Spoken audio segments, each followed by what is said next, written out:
What you're about to hear is part 2 of my podcast series on the two wars in Vietnam, the French War and then the American one. This is the second part of the French War, and I'm working on part 3 in the series right now. In fact, it's in production, and we're making some pretty good headway on it. I posted this episode about a couple months ago, and I figured I would be remiss if I didn't throw this one up here in YouTube as well, so you can get the chance to experience it slightly more visually than if you were listening to these in podcast platforms.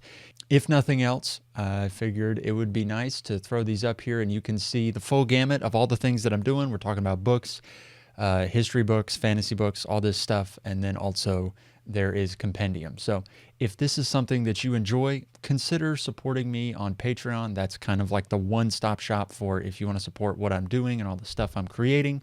Patreon's the best way to do that. There's a link to that in the description. If this is not your cup of tea, don't fear. The content on here is not going to change. This is just a slight diversion, something that I really love to do and have had a blast with. So yeah, enjoy Hell in a Small Place, part 2. What do you do when you're stuck between a rock and a hard place? That is a question the French must face between 1950 and 1954. When they come to the realization that their efforts in Indochina are coming at an unbelievable cost, and yet they can't seem to quit the Indochina addiction, because if they do, there is this idea that the entire world might be plunged into World War III. It is a high-stakes poker game for the fate of the entire world. At least a lot of people living at the time think it is. And so the French and the United States have to come to grips with the reality on the ground. They're fighting a war that they can't win on terrain that they can't seem to understand in a political climate that is foreign to them. And yet they continue to embroil themselves in the war anyway. And while they're doing that, the Democratic Republic of Vietnam is morphing into something altogether much more malevolent than they ever thought possible. All of that and more coming up on Hell in a Small Place, Part 2. We shall fight on the beaches. We shall fight on the landing grounds. We shall fight in the fields and in the streets. We shall fight in the hills. We shall never surrender. Mr. Gorbachev, tear down this wall. I take pride in the words, Ich bin ein Berliner. And night fell on a different world. A world where freedom itself is under attack. I shall not see, and I will not accept the nomination of my party for another term as your president.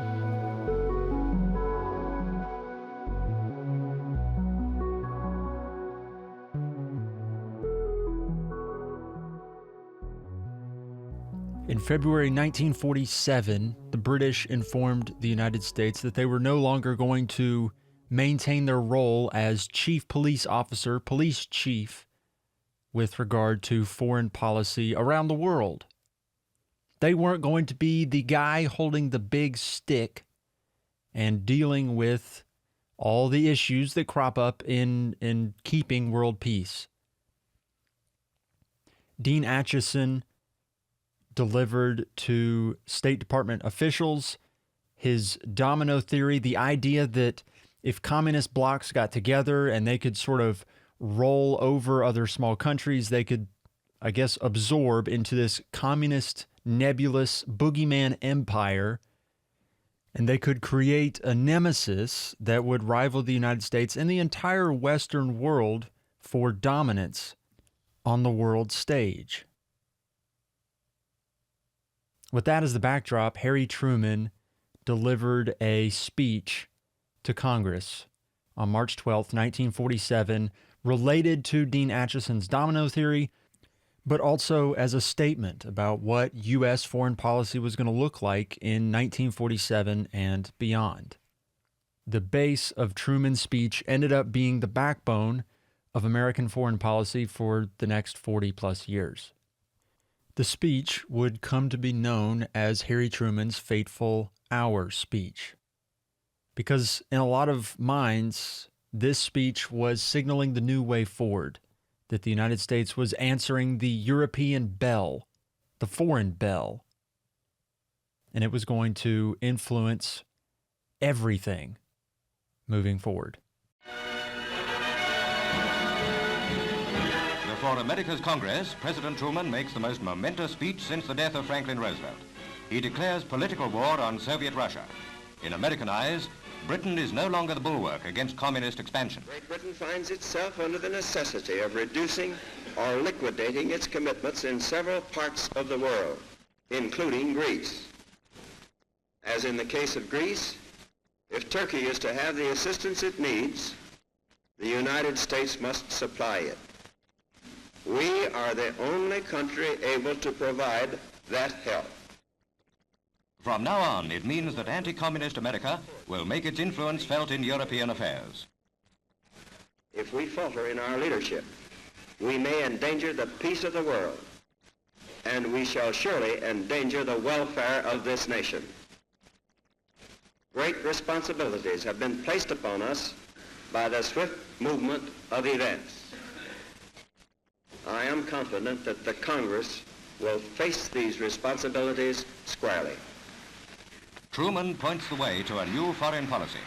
Timed to coincide with the sitting of the Moscow Conference, the speech means that the United States now faces up to its international responsibilities.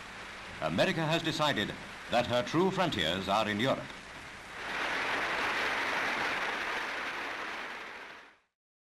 It almost takes you to another time and another place, hearing that transatlantic accent say that America has now turned its sights on Europe. In 1947, Harry Truman appeared before Congress and delivered that speech where he's asking for aid to help out Greece and Turkey thrust off the Soviets. And it's kind of difficult to even understand what's happening at this moment because to the modern mind, it doesn't equate. But at the time, the United States was renowned as being neutral. The United States did not poke its paws, I guess, in foreign issues. They stayed out of Europe. They stayed out of Asia. Obviously, they were involved in World War II. They were involved in World War I. But they had remained neutral for great parts until those wars brought them in. And it was kind of part of the political identity of the United States that they were going to focus more inwardly. But then as things have started to change post-World War II, and as they've, I guess, realized that Britain can't be counted upon to be the guy carrying the big stick when it comes to foreign policy, the Truman administration decided that they were going to take Britain's place. So you're probably wondering, what does this have to do with Indochina? What does this have to do with the Democratic Republic of Vietnam? And what does it have to do with the French? Well, I think it's so telling that, and maybe even you could say hypocritical, but that's kind of going to be a thread of this entire series. The issues where you can poke holes in the arguments. Barbara Tuchman talks about this idea of having all of the facts and then making decisions that fly in the face of those facts, that act in your own, that act against your own self-interests. And it seems like the United States makes decisions that sort of act against their own self-interests. And yet when you get a window into their thinking about why they're doing what they're doing, I mean, it makes sense on paper, but then you compare it to some of the actions taken with Indochina, and it looks a little funky. Here's a quote from that speech that Harry Truman gave on March 12th, 1947, to Congress asking for aid for Greece and Turkey. And just think of this in the context of what's happening thus far in Indochina. Here's Harry Truman, quote, "One of the primary objectives of the foreign policy of the United States is the creation of conditions in which we and other nations will be able to work out a way of life free from coercion. This was a fundamental issue in the war with Germany and Japan. Our victory was won over countries which sought to impose their will and their way of life upon other nations. To ensure the peaceful development of nations free from coercion, the United States has taken a leading part in establishing the United Nations. The United Nations is designed to make possible lasting freedom and independence for all its members. We shall not realize our objectives, however, unless we are willing to help free peoples maintain their free institutions and their national integrity against aggressive movements that seek to impose upon them totalitarian regimes. This is no more than a frank recognition that totalitarian regimes imposed on free peoples by direct or indirect aggression undermine the foundations of international peace and hence the security of the United States. The peoples of a number of countries of the world have recently had totalitarian regimes forced upon them against their will. The government of the United States has made frequent protests against coercion and intimidation in violation of the Yalta Agreement in Poland, Romania, and Bulgaria. I must also state that in a number of other countries there have been similar developments. At the present moment in world history, nearly every nation must choose between alternative ways of life. The choice is too often not a free one. One way of life is based upon the will of the majority and is distinguished by free institutions, representative government, free elections, guarantees of individual liberty, freedom of speech and religion, and freedom from political oppression. The second way of life is based upon the will of a minority forcibly imposed upon the majority. It relies upon terror and oppression, a controlled press and radio, fixed elections, and the suppression of personal freedoms. I believe it must be the policy of the United States to support free peoples who are resisting attempted subjugation by armed minorities or by outside pressures. I believe that we must assist free peoples to work out their own destinies in their own way." End quote. He's saying things in this speech that ring, I guess, a bit ironic when you consider what's happening in Indochina, where you've got Ho Chi Minh and his Democratic Republic of Vietnam fighting against their colonial oppressors, trying to win the ability to govern themselves.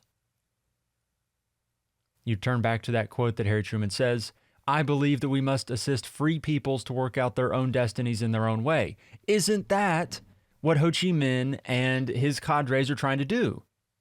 Trying to work out their destinies, to live and to choose how they want to live in their own way. But in the Western mind at the time, and in the American mind at the time, it's not so simple as just saying that in their eyes, Indochina is fighting for its own freedom. If you remove the communist element of this whole thing, it sort of looks kind of like the American Revolution. You've got a colonial oppressor, you've got a resistance that develops into a revolution, and it turns into an all-out war where the colonists or the colonies fight against the colonizers. But that's sort of assuming that it's cut and dry, and the communist element makes this really complicated for the United States.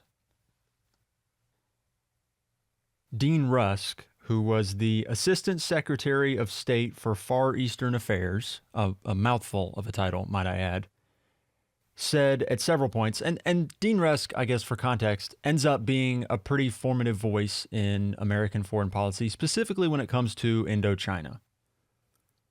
As you might imagine, being the Assistant Secretary of State for Far Eastern Affairs. This is his wheelhouse, right?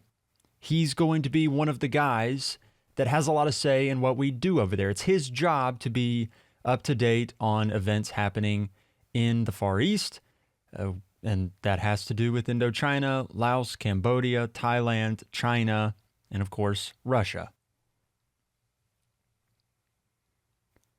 Rusk at one point told the Senate Foreign Relations Committee, quote, "The issue was not French colonialism, but whether the people of Vietnam were to be absorbed by force into a new colonialism of a Soviet communist empire."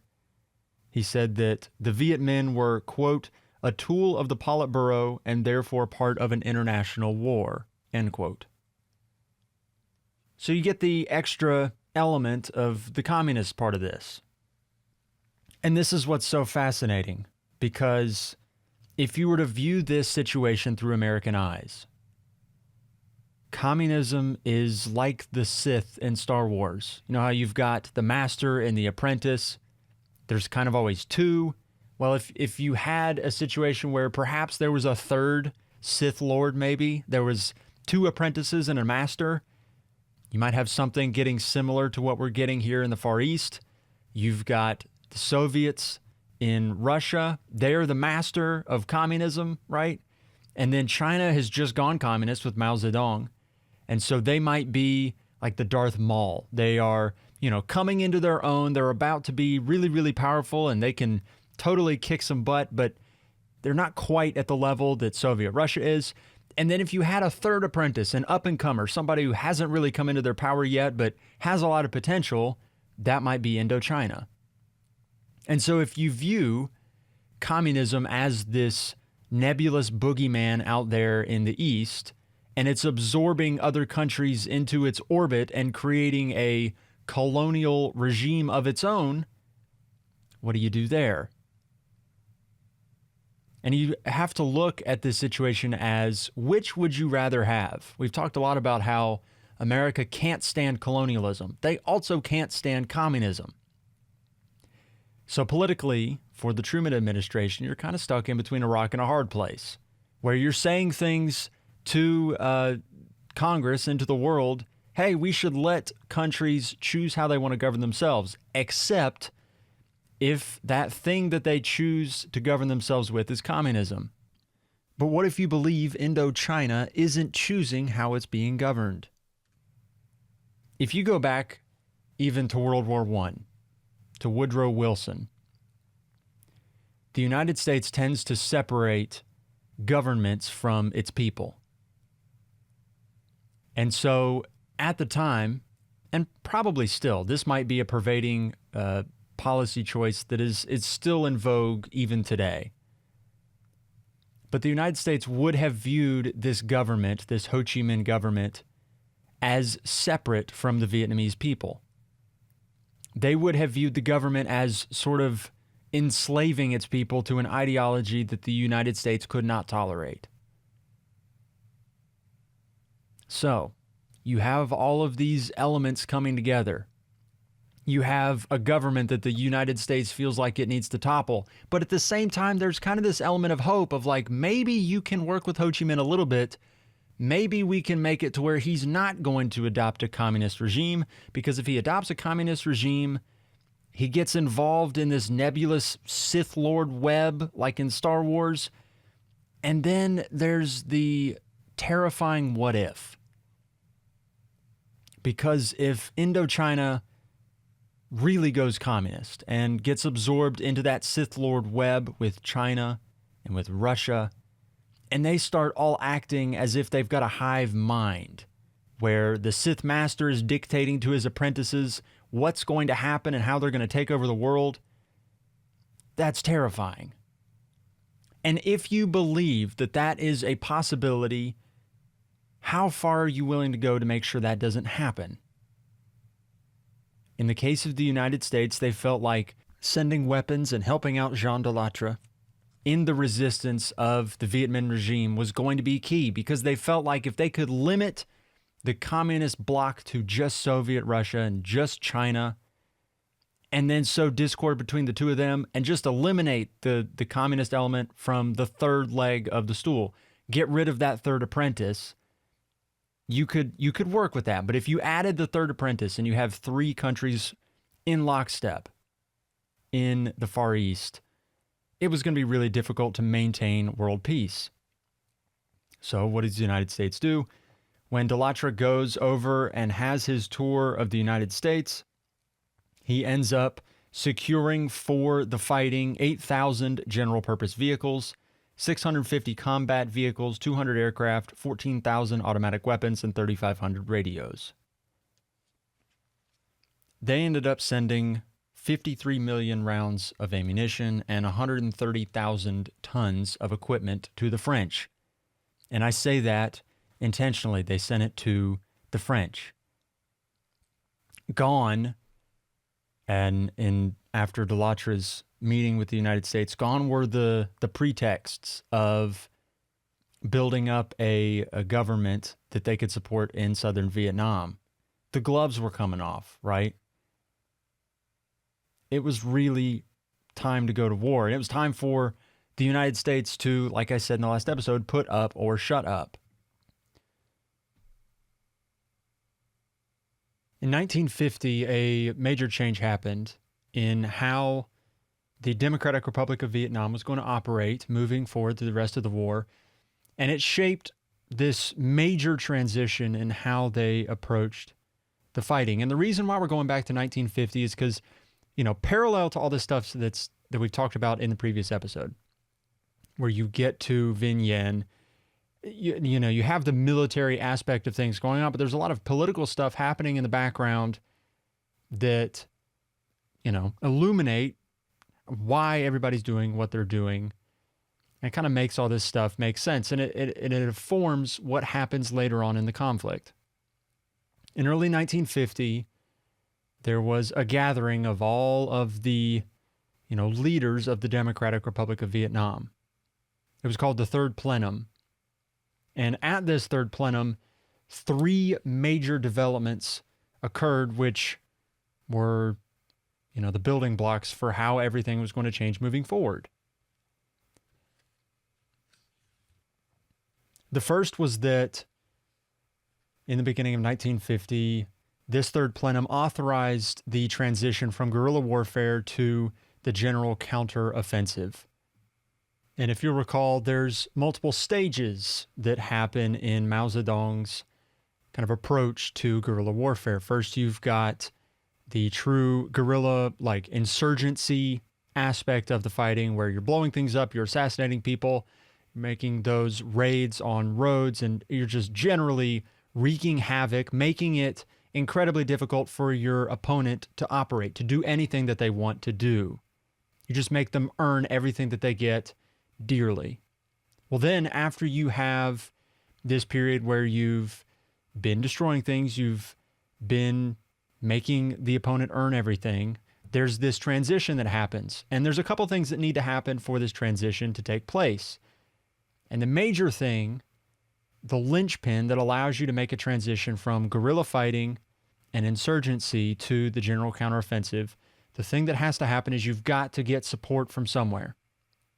Well, when the Chinese backed Ho Chi Minh's government in 1950, and then the Soviets reluctantly came along immediately after Mao's Chinese and did the exact same thing, the conditions were ripe for Vietnam to transition from this guerrilla style of fighting to the counteroffensive. Why does this happen? Because you start to get modern weapons, and the military changes how it's going to fight. Part of this backing, and why the United States was so terrified at the time, this boogeyman thing, it's contingent on your opponent looking formidable. And to this point, prior to 1950, from 1946 when fighting breaks out to 1949 and into the beginning of 1950, it's just been this kind of nuisance style of fighting. Well, once China comes in and pledges aid and weapons and training for officers, that's what you're getting when China comes in and says, we'll help you out, we'll back your government. What they're saying when they're saying that they'll back Ho Chi Minh's government is that they respect its legitimacy. They also respect its right to fight against the French. And if you're respecting the right to fight against the French and backing the government that's doing that, you're going to pledge aid to them. And that's why the United States, their approach, to counteract that was to pledge even more aid to the French, to Jean de Lattre, when he made his trip in later 1950. So we're backing up a few months to this Third Plenum. You've got Chinese aid, you've got Soviet aid in the form of weapons, supplies, ammunition, training for your officers. You've also got these safe havens. Vietnamese officers would go across the border into China to Guangzhou to train. You'd have like these party gatherings, I guess, of communists where you're training your officers, you're gathering and planning the offensive that's going to happen that year. So you've got the backing, you've got this legitimacy that's given to you by the Chinese, you've got this ability to actually create a standing army, which has not been a thing so far. You've had almost an army in three parts. They have mobilized local people on the ground to, blow things up. You send a message to somebody who's a communist cadre and you say, okay, I need you to go assassinate this person. You've got a couple people that might go kill somebody, and you've also got people that are, the local militia, almost like Minutemen in the American Revolution, if you can imagine that. The call comes in, you've got French coming, you need to go fight them, shoot some things from the hills and then melt away into the darkness kind of thing.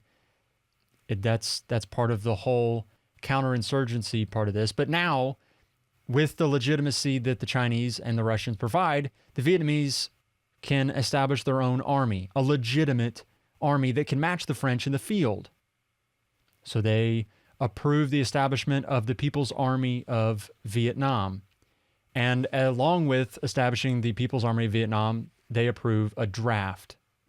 And not only a draft, they draft basically everybody from 18 to 45 years old, all the men.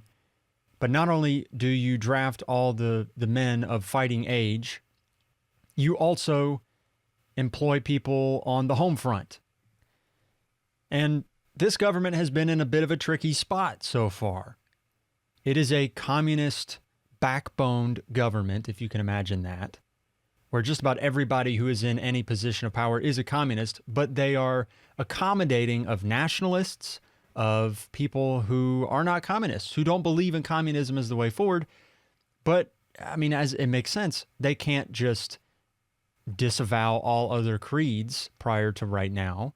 They can't alienate everybody who's helping them win the war, because ultimately, independence of Vietnam, of Indochina, is the goal here. And prior to right now, without the backing of communist China, of communist Russia, and the supplies and the things that allows you to do, it's been, a shoestring thing. We've talked about it's just on a complete shoestring budget where the Vietnamese are doing every single thing they can just to keep things afloat. Well, as part of that, they haven't alienated nationalists or people who oppose communism. They have been, as Trung Chin would say, soft. Ideologically, they've been soft. They've been kind of fudging the lines between what they believe as communists needs to happen in the government. They've just sort of been accommodating of all these nationalists that can help them achieve the goal. But behind the scenes, there's questions about, like, okay, at what point do we say this needs to be a communist government? It's got to be a single-party communist state. That's what they want, but they can't actually do that until the Chinese come calling with aid. So, they approve a draft of everybody 18 to 45. They approve a mobilization of the people the same way Napoleon did. And it's been this thing that they've wanted to do, but they've been afraid of doing, for fear of alienating all the non-communists in the country. They would get really mad about a government being this, forceful in how they're going to approach this war. Trung Chin had a quote where he says this about how the party's got to change, how the government has to change in order for the Vietnamese to win the war. Quote, "If we want to transition to the general counteroffensive, then we must increase our force. If we seek to increase our force so that it becomes stronger with each day, then there is one essential matter, and that is the question of general mobilization. And yet in Vietnam, the war has reached its 5th year, and we still do not have a general mobilization law, but rather a collection of decrees that only partially mobilize the people." End quote. He would follow it up a few weeks later and say this, quote, "Now is the time that the rich must contribute rice when the soldiers spill their blood and the poor give their labor. The state is extremely humanitarian, but it is also extremely determined." End quote. This third plenum approves the transition from guerrilla fighting to the general counteroffensive and the conscriptions that they've enacted to accompany it. It's this pairing where you have the draft, so you increase the size of your military, and you also requisition people to serve the army. It is crazy. Christopher Gosha has, in his book, The Road to Dien Bien Phu, some numbers about how many people were involved in this requisition to supply the army, to work for the army, to help the army out as they're fighting the French. Gosha writes, quote, between 1950 and 1954, in DRV territories running from Zone 4 northwards, people-powered work teams repaired 3,670 kilometers of roads, created 505 kilometers of new ones, and repaired or improved 47,000 meters of bridges. He pauses there and then continues later, quote, for the Battle of Cao Bang, which occurred only 8 months after the Third Plenum had closed, the Vietnamese communists mobilized 121,700 people, who collectively provided over 1.7 million workdays, clearing roads and delivering supplies. 300,000 laborers made the Battle of Vinh Yên possible a few months later by clocking up an astonishing 2.8 million days of work. 2 other major battles in 1951, each part of the general counteroffensive, rounded up people in vast numbers. The Dong Tru and the Day campaigns mobilized almost 300,000 people for a combined total of over 3.7 million days of labor. This massive mobilization of porters and road workers continued until the end of the war. In all, between 1950 and 1954, the state requisitioned over 1.5 million people who provided a total of almost 50 million days of transport and road work. End quote. He also says that there's no way of knowing for sure how many people supported the People's Army in total, but out of a population of 10 million people in the DRV, it is safe to assume that that number of people supporting the army, not fighting in the army, but supporting it, exceeded 500,000. Now, the thing that the United States and the West were so terrified of with this Democratic Republic of Vietnam was their ties to Communist China and to Communist Russia. And remember, it's that terrifying idea of what happens if you have the 3 members of the Sith that are going to meld into this hive mind and take over the world. And to the United States, what happens here at the Third Plenum looks eerily like that thing that Dean Acheson put forward, the domino theory, where these countries are just going to come under the influence of Soviet Russia and China, and it's going to turn into this, Sith issue that the United States is going to have to deal with. So at this Third Plenum and then later 1951 at the Second Congress, the issue arises of communism being the way forward. Before they haven't been an avowed communist state. They've been accommodating of nationalists, of other creeds. I mean, it's been a communist government, but they've been very political with how they handle their avowing of communism, at least in public. They actually got rid of the Indo-Chinese Communist Party. I think they were afraid that the U.S., once, things heated up in Korea, they were afraid that they would just come in and kind of lump Vietnam into the Korean War as well and run through them.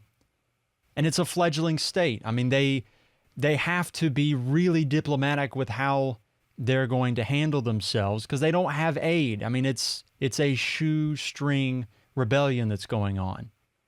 And so any chance that they could kind of ruin their opportunities to be the last man standing, I mean, they are going to be really careful with how they do this. But once the Chinese pledge aid, once the Soviets pledge aid, then they can reevaluate how the government is going to operate moving forward. And so the question of a single-party communist state comes up. And I think as a surprise to absolutely nobody, Ho Chi Minh, Pham Van Dong, and Trong Chinh argue for a communist-led state in Vietnam. Christopher Gosha writes about Ho Chi Minh's speech at the Second Congress in early 1951, where the decision's made for communism to be the single party controlling everything in the, I guess, former Democratic Republic of Vietnam now. Gosha writes, quote, Ho laid out the party's history and its leading role in resisting colonialism since the interwar period, winning national independence in 1945 and leading the armed struggle against the French. He endorsed the transformation of the Vietnam he had declared independent in 1945 along communist lines and confidently affirmed that the Vietnamese would win the war against the French and take up their rightful place in the communist community led by Stalin and Mao. In his speech, Ho welcomed the fact that a massive communist bloc now reached from Eastern Europe to southern China, with Korea and Vietnam standing on its cutting edge. He condemned American aggression against the communist camp at both ends of Eurasia. Within Asia, he criticized American hostility to Mao's China and their intervention in Taiwan, Korea, and Indochina. He deplored that the Americans had used the Marshall Plan in Europe to weaken the Soviets. Inside Vietnam, Ho recommended that its wide nationalist front be maintained in the form of the Lien Vet. But he again called for the creation of an extremely strong communist party which alone could deliver victory. This force was now, he declared, to be called the Vietnamese Workers' Party. End quote. So that thing that the United States was so terrified of happening has officially happened in early 1951 at the Second Congress. Now, all the questions that we opened up the show with about, are they communist? Are they not communist? Are they going to join the communist community? Are they going to be that third apprentice in the Sith Lord triumvirate that's going to take over the world? Well, if you're an American, you look at and pay attention to what happened to the Second Congress, you have all the ammunition you need to believe that that thing, that nebulous possibility, that terrifying chance that the enemy is going to band together and take over everything, you've got all the ammunition you need to believe that that is truly going to be the case. But what's so interesting about this Second Congress is that they pull one step short of like full-blown land reform communism the way, the Bolsheviks and Soviets did in Russia and the way Mao had done in China, because it's this weird combination where this is a communist state in the fullest sense of the word. And yet one of the hallmarks of communism, yes, there's the authoritarian state part of this, but there's also the land reform where landowners, their land is taken away and given to the proletariat, the workers. But they don't, at this Congress, issue land reforms yet. That'll come later, once they feel like they have a stronger hold on the country. But for now, land reform is not yet on the table. They still have to maintain local support. But at the third plenum, Trong Chin does have a quote that leads you to believe everything is going to change here soon. Here's what Trong Chin said about land reform and what the communist government was going to look like in the future. Quote, certain comrades suggest that we expel the landowners immediately from the state. As long as the revolution requires it, we will and must elevate the landowning class. When we no longer need them, we will lower them. And when favorable conditions are realized, we will exterminate the ownership class. The party will do it energetically, but now is not the time. Revolutionary slogans only have value when they can be realized, if not, they're empty words. End quote. But while things are being said like this at communist gatherings by Trong Chin, by Ho Chi Minh, where if you're in the room, it's clear and obvious what the objectives of the party are going to be, they maintain this public front that is a little bit more mild. They still assure all the nationalists that they have nothing to fear from this new communist government, but they absolutely do. It's just really great policy making, lying, if you want to call it that. But things have really, really changed because between 1950, where the army gets going, the creation of divisions, I think I read that by mid to late 1950, the People's Army of Vietnam has like 150,000 soldiers in it. And then you have the people on the local front and then the guerrilla fighters, and then, the intelligence apparatus, and then the people that supply the army and are on the home front. I mean, everything has sort of changed. And now Vietnam, with the help of Chinese aid and weapons and Soviet weapons and aid, they're starting to transform from this fledgling state, this archipelago state, as Christopher Gosha calls it, that's scattered and all over the place. And if you looked on a map, their zones of control would sort of look like spots on a leopard's back. I mean, they have like this little section here, and then this little section here, and then this little section here, and it's all divided up by all this area of control that the French have. But the army and the country is operating much the same way China would, much the same way Russia would. It's not just a group of ragtag revolutionaries. I mean, the army is organized in such a way that they can really give the French a run for their money. Sometimes I ask myself the question, did the Vietnamese get lucky? At any point in this conflict, were they just the beneficiaries of maybe some outside events, things that you wouldn't necessarily imagine they could control, but they benefited from?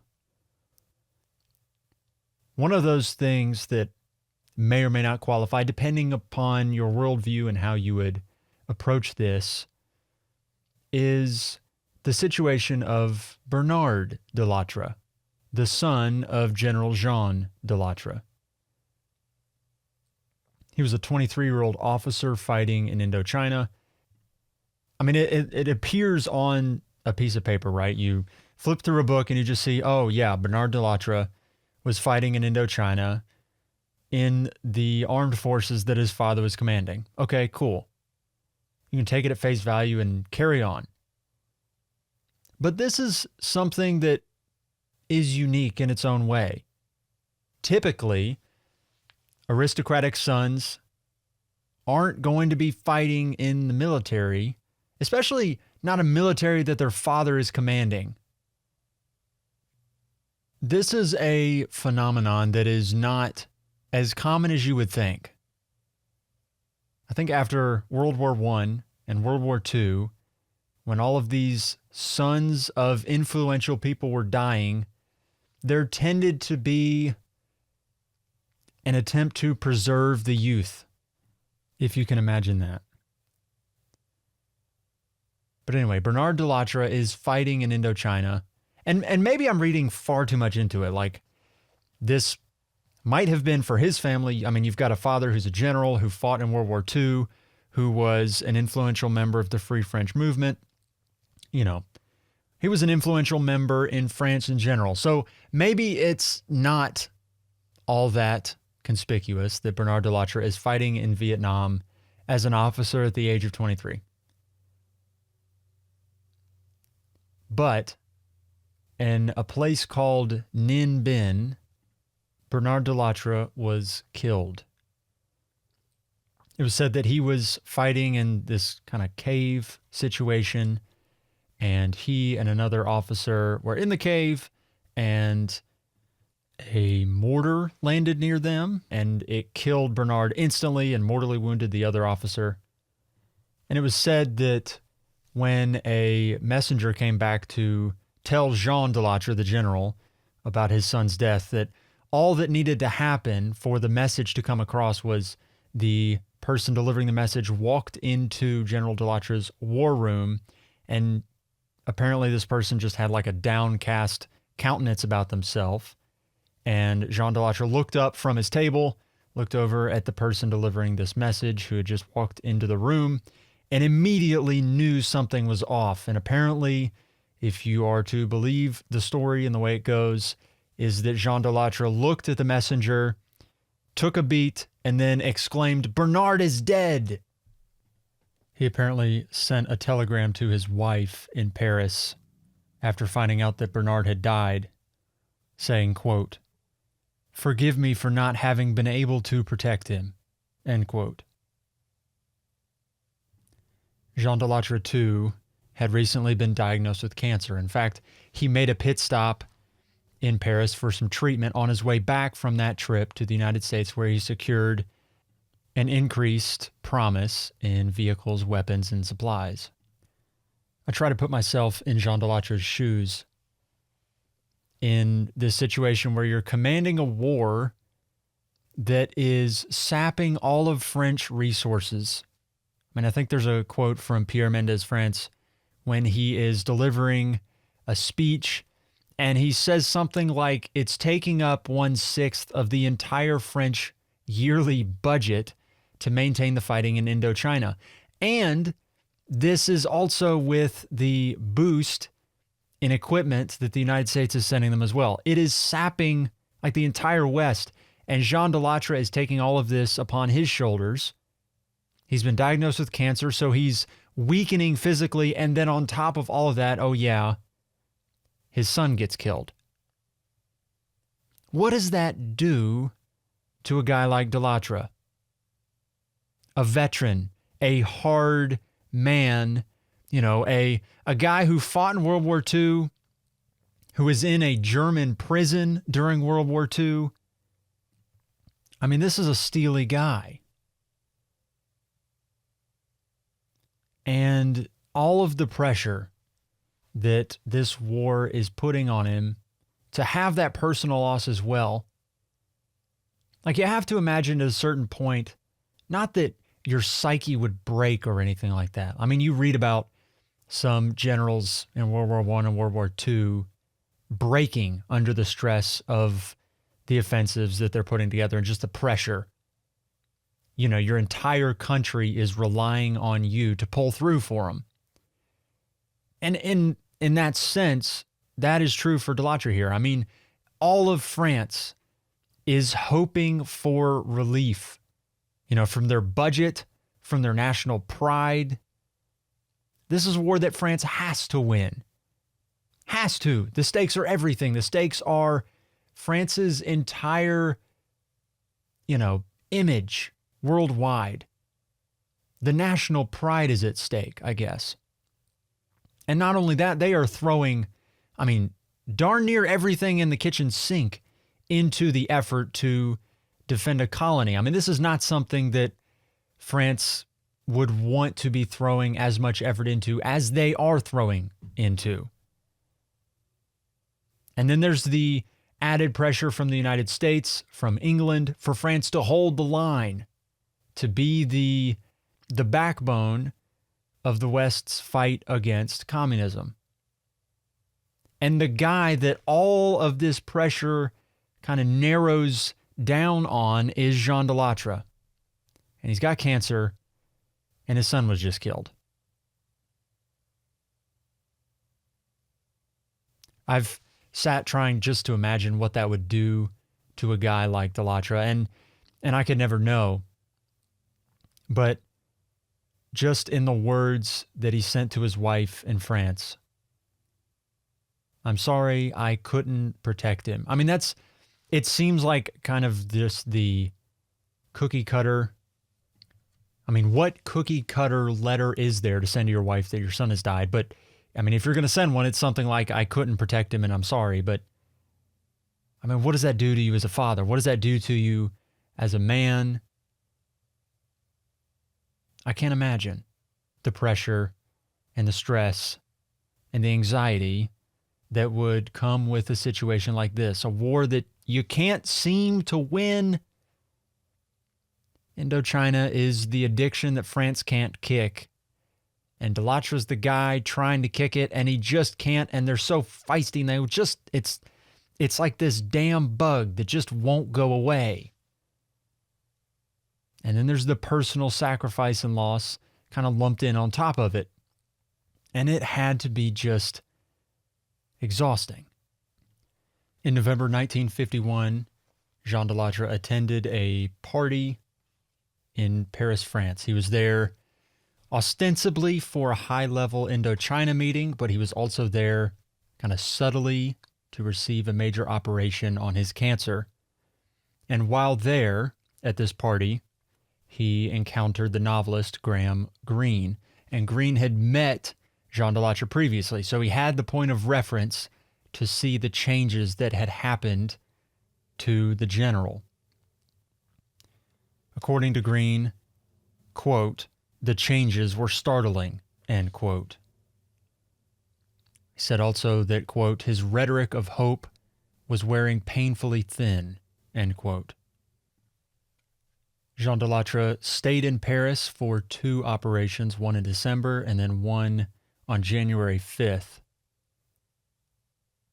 But he would never recover, and he died on January 11th, 1952.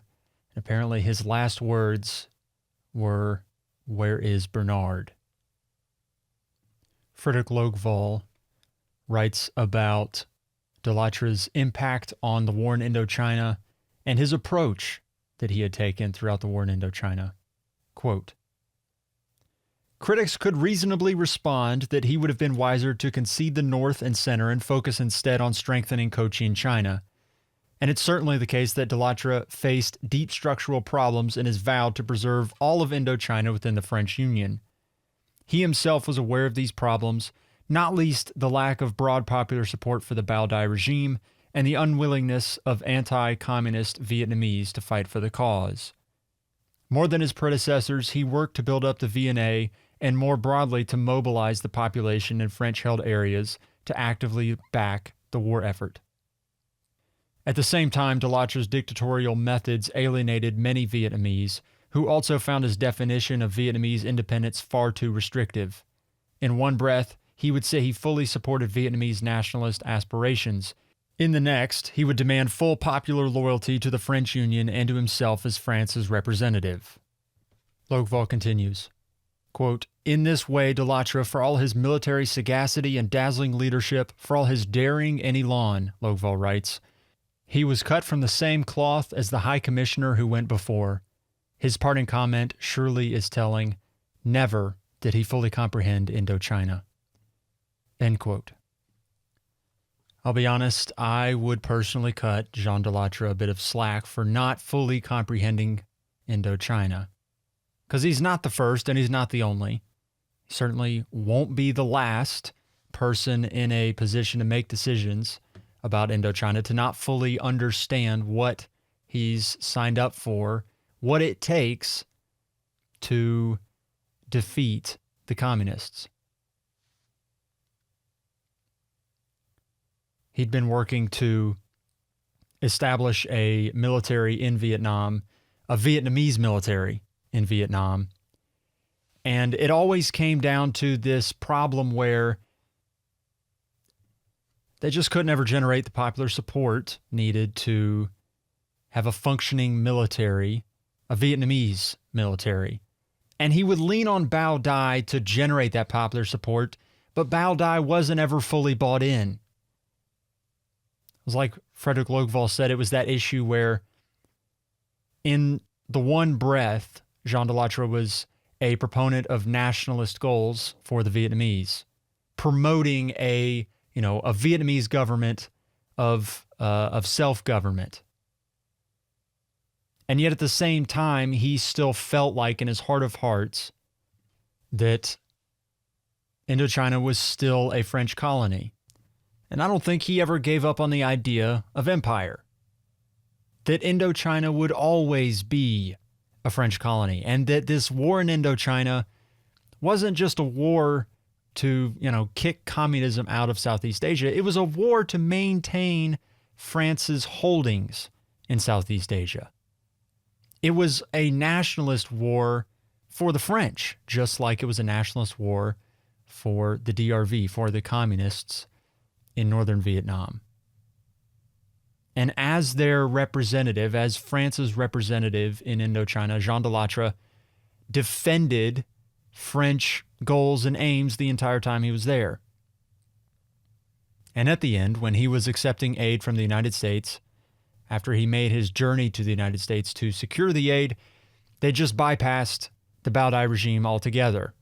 If you were to keep up appearances, they would have given aid to the Bao Dai regime and not directly to the French. But in this case, the aid went directly to the French government, or at least to Jean Delattre, the representative of the French government. So after Jean Delatre's death, his second in command takes over This is a guy named Raoul Salan, a guy who you could almost say had gone native. He had a Vietnamese wife. He had been in Indochina for many years. And Raoul Salan's idea for how the French were going to win this war was going to be an economic solution to the problem. In Raoul Salan's mind, he thought, you know what? How do you siege a walled city that you can't get into? If it's, if you think of a castle surrounded by a moat with huge walls that you can't break, your cannons or your catapults or what have you, whatever you've got to get into the city, it's not destroying the walls. You can't get in. You're stuck outside with your army, and what are you going to do in a situation like that? Well, you can tunnel under the walls, you can blow the walls up, or if that's not an option for you, and in this case, you're not tunneling under some walls in Vietnam to take a city, you're trying to win a war, what's your other option? Your option would be to starve them out. And so Raoul Salan decides, we can't break through the walls. We can't blow the walls up because, there's not actual walls in this situation. But what can we do with the Vietnamese?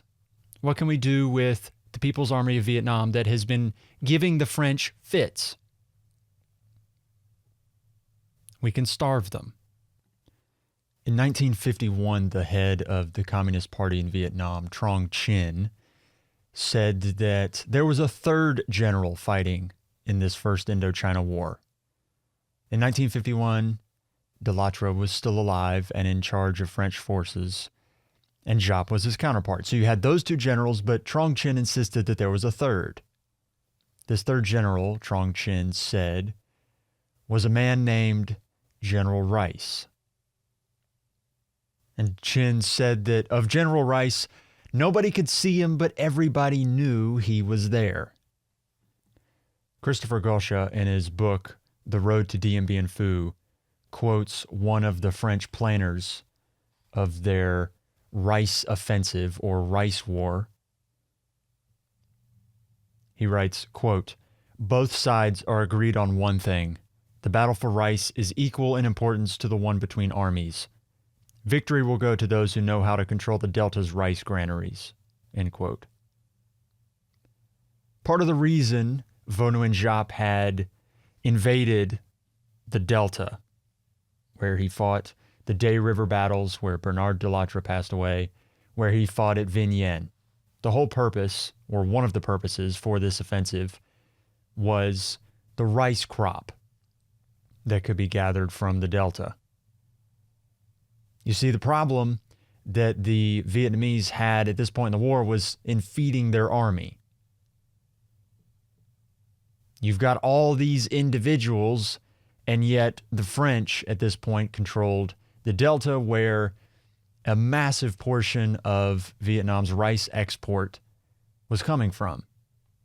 Raoul Salan knew this, and he knew that if you couldn't draw the Vietnamese into outright battle over and over and over again, you could starve them out by controlling the production and the storage of rice. So the French saw General Rice, as Trong Chinh put it, as an ally, whereas the Vietnamese probably saw him as an enemy. Christopher Gauchet writes about how Salan wrote down his plan, or how Salan formulated his plan for this rice war. Quote, "Salan issued orders to fight a rice war in the Delta against the enemy using his own methods if necessary. This meant several things, all of which remained in place until the end of the conflict. 1. The rapid deployment of troops and officials into Delta villages during harvest times to protect fields from enemy penetration. 2. Assisting villagers to get their paddy out of the fields and into carefully guarded silos or nearby blockhouses as rapidly as possible. 3. Carefully measuring and inventorying harvest yields for every village to determine how much rice remained for families to meet subsistence needs. 4. Guaranteeing that the colonial government would purchase surplus rice at a favorable price in colonial piastres and then store it in safe locations so that none could be left for the enemy, and in theory, 5, care was to be taken to avoid using harsh methods that could drive villagers into enemy hands. End quote. A little known part of this, maybe an overlooked part of this, is that the DRV, Ho Chi Minh's government, had established their own currency. They called it the dong. This was meant to oppose the French colonial piastre. They were afraid, and the French did this multiple times, they were afraid the French would inflate the piastre to where, the French could control how much money the DRV actually had at its disposal, so they created their own currency. And in the process of this rice war, Raoul Celan is controlling the economy, not just with the rice, but with how much the rice is worth. If they buy it at favorable prices with the colonial currency, the piastre, instead of allowing the Vietnamese to purchase it with the dong, then you somewhat control the value of the dong as well as controlling the value of the rice. But this rice war turned into literally a war over rice paddy. You would have French soldiers showing up to the paddies and they would unroll barbed wire, turning rice fields into trenches and places where you could, defend these rice paddies from Vietnamese. And the Vietnamese were doing the same thing. So it turned into who can get to the rice fields first, who can, fortify the rice fields first. Christopher Gosha writes about it, quote, "Attacks usually took place at night when Vietnamese commandos tried to storm barricaded villages and overwhelm the handful of Franco-Vietnamese troops defending them and their stockpiles of food. When the French did not have their people in place, they opened up with artillery fire. Commanders often burned rice rather than leave anything behind for the other side. Watching from the sidelines, peasants wondered where they were going to get their next meal. For them, the war certainly hadn't shifted from the Delta to the Highlands. They were irrevocably caught in the crossfire. How many died or were injured in the rice wars, we will never know. As one French intelligence officer recognized, civilians suffered the most, caught between, quote, the hammer and the anvil, end quote." I try to think about a peasant's role in this whole thing. Helpless, just watching, as the French and the Vietnamese are fighting over their rice paddies and destroying or controlling the result of, their hard farming. And the rice wars serve as a bit of a microcosm of this entire conflict with regard to the people actually living there. They're caught in between the Viet Minh, the DRV, and then also the French. A Vietnamese named Nguyen Cong Luan said about this ebb and flow, this tug of war between the French and the Vietnamese for Vietnamese hamlets and small towns. He says, quote, "Every night from 7 p.m. to 6 a.m. was the time of fear during which I had to speak softly and make no loud noises. My gate to the road outside the bamboo hedge was closed at 7 p.m., and it seemed to be the boundary between safety and danger. The darkness outside the hedge was full of risks that frightened me whenever I had something to do near the gate." End quote. Gosha continues about the situation, quote, "If loyalties were obscure, it was because things were often blurred. As a result, people living in these places operated their daily lives in something of a perpetual state of instability. Local people had no choice but to come up with strategies to protect themselves and their loved ones. Consider how important this plan of action described by Nguyen Cong Luan must have been at the time, and how it was undoubtedly repeated elsewhere in the war-ravaged Vietnam well into the 1970s. He then quotes Luan, quote, "In every village, there were some people who worked as spies for either side. In my village, a man of 30 years volunteered to play a double agent to protect the village from both French and Viet Minh terrorism. With help from some villagers, he regularly reported military intelligence information to the French by a secret letterbox, an intermediary in the adjacent village. At the same time, he provided the Viet Minh intelligence service with what he collected in the French-controlled area. I was sure that my village had some others who worked for both sides. Owing to those spies, my village was not terrorized in the second half of 1949. End quote. Luan would talk about just what would happen if your village would flip back and forth between the French and the Viet Minh. Gaucher continues writing about what Luan said, quote, "He tells us in disturbing and often graphic detail how he had somehow survived French arrest, ferocious beatings, and near execution as his village flipped from one side to the other, and then back again." Gaucher tells us that that was the worst possible combination. He continues, Luan witnessed horrible civilian massacres, including torture, rape, and summary executions. As he and others make clear, entire villages, hundreds of human beings, could get wiped out in a matter of minutes in these contested areas when French patrols moved in. This was especially the case when a partisan attack, a booby trap, a kidnapping, or a sniper's bullet set off a surge of cruelty. End quote. In 1952, as the backbone of their war on rice in Vietnam, the French began bombing all sorts of water sources for rice production. This was dams, canals, reservoirs, hydraulic, presses, sluices, silos, all of these things. Anywhere that was providing water to boost rice production was probably getting bombed by the French Air Force. Before the Second World War, a place called Thanh Hoa had an estimated population of 800,000 people and produced 275,000 tons of rice paddy annually. As part of this bombing raid, the French bombed the hydraulic system that supported all this rice production. As a result, the annual production for this place, Thanh Hoa, dropped to 77,000 tons from what it had been prior to World War II, 275,000 tons. They cut it down by 2/3. In the Bac Giang area, prior to World War II, rice production had been 220,000 tons. And like in Thanh Hoa, in the Bac Giang province, rice production fell to 1/3 of what it had been before the bombings as well. It wasn't just sources of water that were getting bombed either. It was also the beasts of burden that would support the production of rice as well.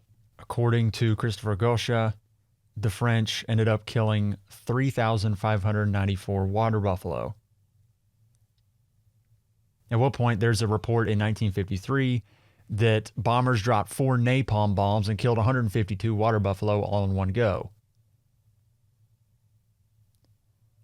Peasants at the time, anytime French would show up, would start training their beasts of burden, their water buffalo, their dogs to hide, literally training them to hide when the French would pull up. But of course, once you start bombing, then you can't train your beasts of burden to hide anymore. You can only train them to hide from the men coming to kill them. But once you include napalm bombs in the situation, there's nothing you can do as a peasant at the time. Here's how Raoul Salan felt like the rice war went in 1952. He writes, quote, "The blockade of the Delta began in June of this year and has delivered a real blow to the Viet Minh war economy. It has turned out to be an effective weapon in drying up large amounts of food supplies in the form of paddy. Therefore, it is necessary to continue with this offensive and make it even more successful by fixing any minor problems which have been detected." End quote. A French general named Max Chassin, commander-in-chief of the Air Force in Indochina during the 1950s, said, quote, "I'm convinced we killed all the water buffaloes, destroyed all of the rice in Indochina. We would have had the Vietnamese at our mercy whenever we wanted." End quote. Raoul Salan's plan was working. The Minister of Finance for the DRV was a guy named Ly Van Hien. And he wrote in his diary that they were having difficulties finding enough rice to feed their soldiers. He says that shortages were such that the price of rice in the area climbed up from 3,000 dong for 100 kilograms of rice at the start of the year to 10,000 or even as much as 14,000 dong 6 months later. He wrote in July that the government lacked 25,000 tons of rice needed to feed troops following their defeat in the Delta. Hien would write, quote, "Food is beyond all others the most important problem, end quote. One of the focuses for the People's Army of Vietnam in late 1951 into 1952 was this Ho Binh corridor, or I should say it was a focus for the French, which then made it a focus of the People's Army of Vietnam. This corridor was going to be the, I guess, nail in the coffin for this rice war for Ruel Salon if it worked. The idea was if you won or took over this Ho Binh corridor, it would further decrease the People's Army and the Democratic Republic of Vietnam, their ability to transport men and rice, and therefore hamstring them in, their archipelago state. Preserving the People's Army depended heavily upon Giap's ability to transport men and rice through this corridor. So if the French could take over the corridor, theoretically, you would hamstring the People's Army's ability to move and therefore feed itself. So the French, under Delattre at the beginning of this, and then Salon when Delattre died, the French moved in and fortified the areas around Ho Binh.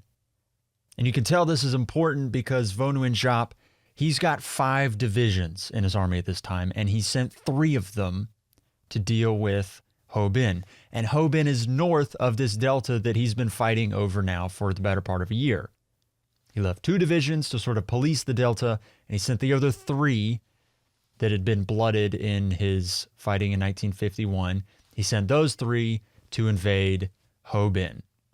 This fighting in Ho Binh had 2 fronts to it. You had the imaginary front, which was this corridor from the delta up to the more mountainous region at Ho Binh. And then there's the front itself, where the fighting is in earnest between Vo Nguyen Giap's 3 divisions that he sent to Ho Binh and Raoul Salon's, or Delatre's later Salon's, soldiers in Ho Binh. And of course, Giap sends his soldiers in and basically says, take Ho Binh at whatever cost, and it's human wave attacks and mortar fire. And of course, because this is the theme of fighting so far in Vietnam, that no matter what, Vo Nguyen Giap's soldiers come throwing themselves up against this rock, this hard place that is French positions. And in human wave attack after human wave attack, they end up not taking any of the positions. They're just throwing more fodder, more sticks into the fire with not much to show for it. But like I said, there's 2 fronts. So it's not just the fighting in Ho Binh itself, it's also this corridor between Ho Binh and the delta. And there's skirmishing and fighting all along this corridor. And for Ruel Salon, his defense of this corridor are these mobile groups led by individual colonels, men who would end up being, pretty famous in this fighting. You've got Colonel de Castries, you've got Colonel Cogny, you've got a guy even who was a philosophy professor, but he ended up being a colonel in the army. Got really colorful guys leading these mobile groups, and these mobile groups would move around and just skirmish with the Vietnamese up and down this corridor.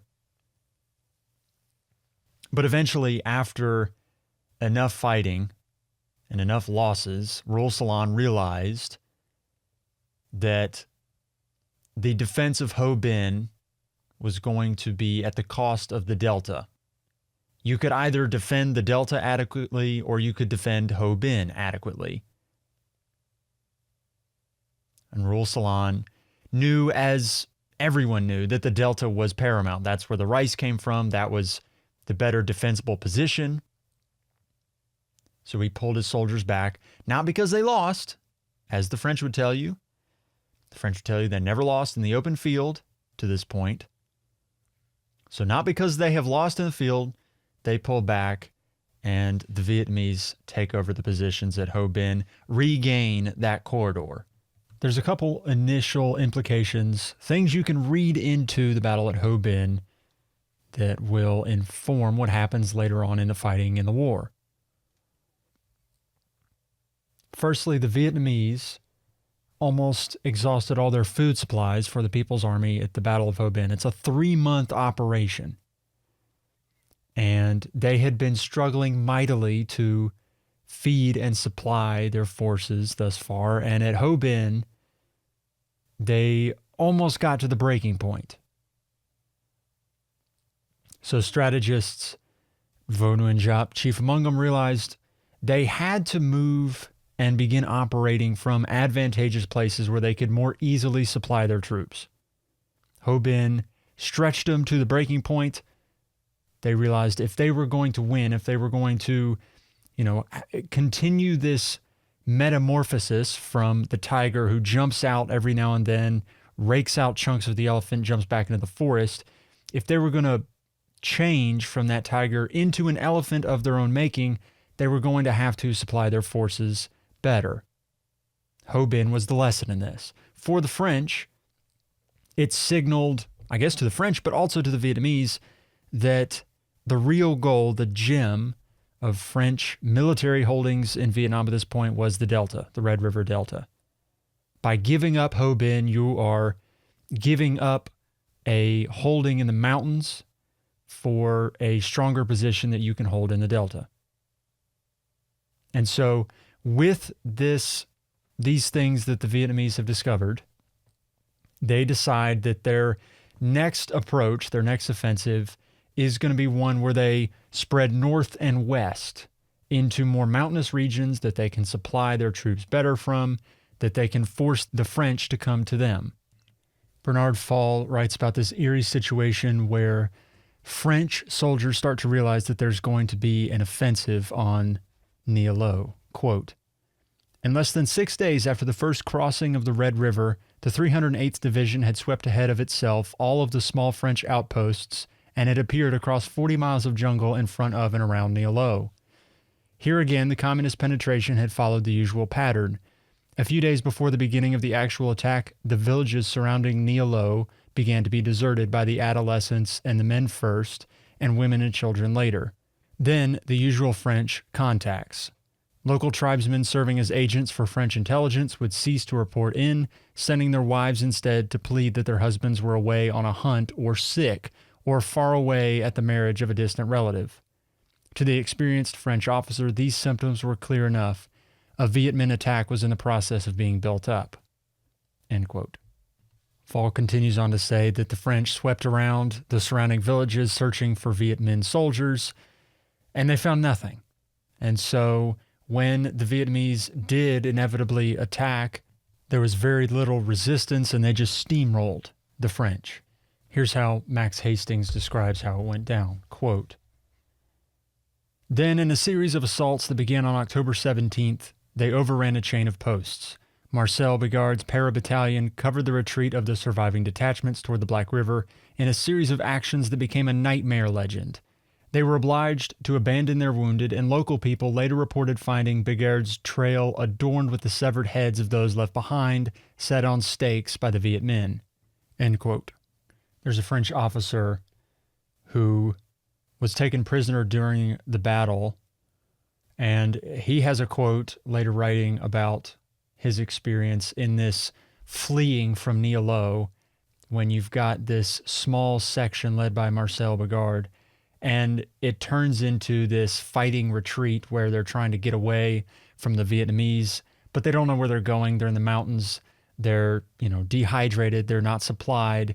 And the Vietnamese are attack, shooting them with mortar fire, all kinds of terrible stuff. The officer writes, quote, this was worse than anything I'd ever seen. The whole place looked like something straight out of Dante's Inferno or one of the drawings of Goya. The wounded were still lying there just like on the first day, intermingled with men who had died several days ago and who were beginning to rot. They were lying there unattended in the tropical sun, being eaten alive by the rats and the vultures. If only they'd all been dead, but imagine, there were still some of them who were able to moan. End quote. It's in these highlands that you get stories of what these French soldiers are dealing with, just in terms of the terrain. Frederick Logeval writes in his book, Embers of War, about the terrain and how it affected the soldiers. Quote, There were the fearsome tigers of lore, often heard if not often encountered, and poisonous snakes and scorpions. Stinging insects of various kinds were a constant menace, as were blood-sucking leeches and burrowing ticks. And there were rats, big and savage, that could find their way even into a jungle fort's bunkhouse to bite through a sleeping soldier's boot into his foot. This is what the helplessly wounded and abandoned French soldier most dreaded. Not that enemy troops would find him, but that he would be set upon by the rats. But if not those, you might run into ants. There's a German saying from a French legionnaire. He'd say, quote, "They'd give you a shot of morphine. That was your lot. We had these collapsible ampoules and we used to stick them in a chap's cheek. You'd give them an overdose if they got their legs blown off. You're 300 kilometers from anywhere. What are they going to do? The chap would be covered in ants in a moment." End quote. Niello is a disaster for the French. It's probably the first time in this fighting that the Vietnamese definitively took it to the French, attacked them, and beat them.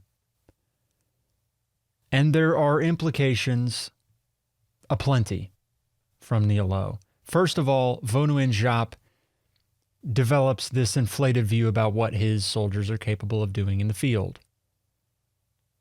He feels like his army is able to now best the French on their terms.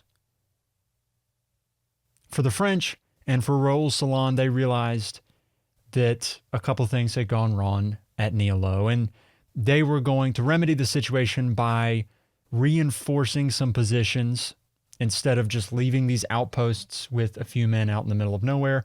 They were going to reinforce positions with barbed wire, with trenches, and they were also going to try these, air bridge supply routes that they had not yet tried before.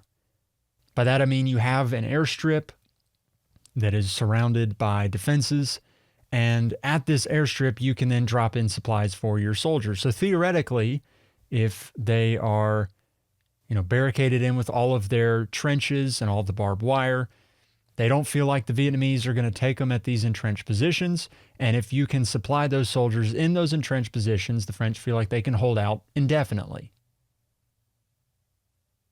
So then Raoul Salan and the French turn their attention to this place called Nha San. It's a mountainous, definitely, evoking ideas of the highlands kind of place. And they reinforce it with trenches, with barbed wire. There's also an airstrip. So they feel like they can supply soldiers indefinitely at Nha San. Whereas on the flip side, Vo Nguyen Giap, fresh off the success of Niello, feels like regardless of the French's positions, he's just going to overrun them. The airstrip at Nha San has been the focal point of the fighting in Indochina. It's here that a force of some 10,000 French Union troops have been holding out against vastly superior numbers of Viet Minh rebels who surrounded the position. Digging in and strengthening the Nha San defenses as best they can, the French and Vietnam forces have had to rely on airdrops for reinforcements and supplies of all kinds. Tactics have been by no means entirely defensive. Heavy casualties, it's reported, have been inflicted on the Viet Minh communists. The French Air Force has lent a powerful hand, flying many sorties and severely bombing and strafing the enemy. Infantry attacks by the rebels have met with resolute counteraction. Fierce fighting continues.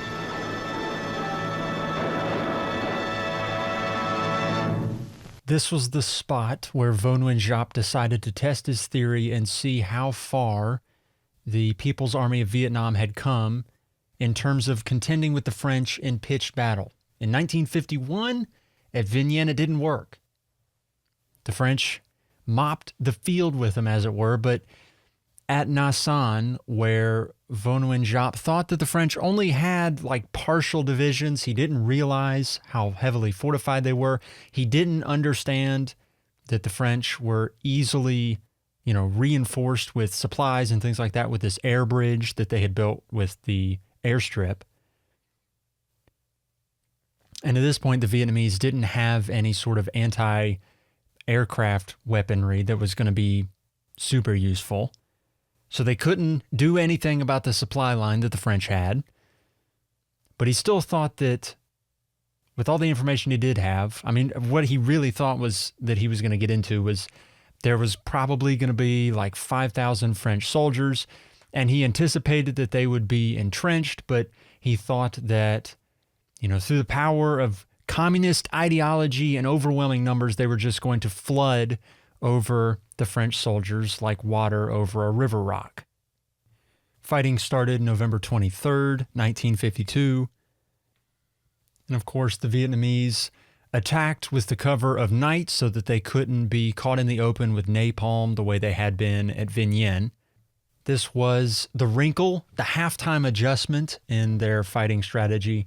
They felt like after mass mobilization, after swelling the ranks to a massive number with civilian porters and with, an army that probably had around 200,000 soldiers in it, they still couldn't deal with French forces in the air. So this was the wrinkle. You fight at night. On November 23rd, the first day, fighting was back and forth, really tough affair, but the French held out. And eventually, after the evening of November 23rd, the French held all their positions there still. So Giap waited.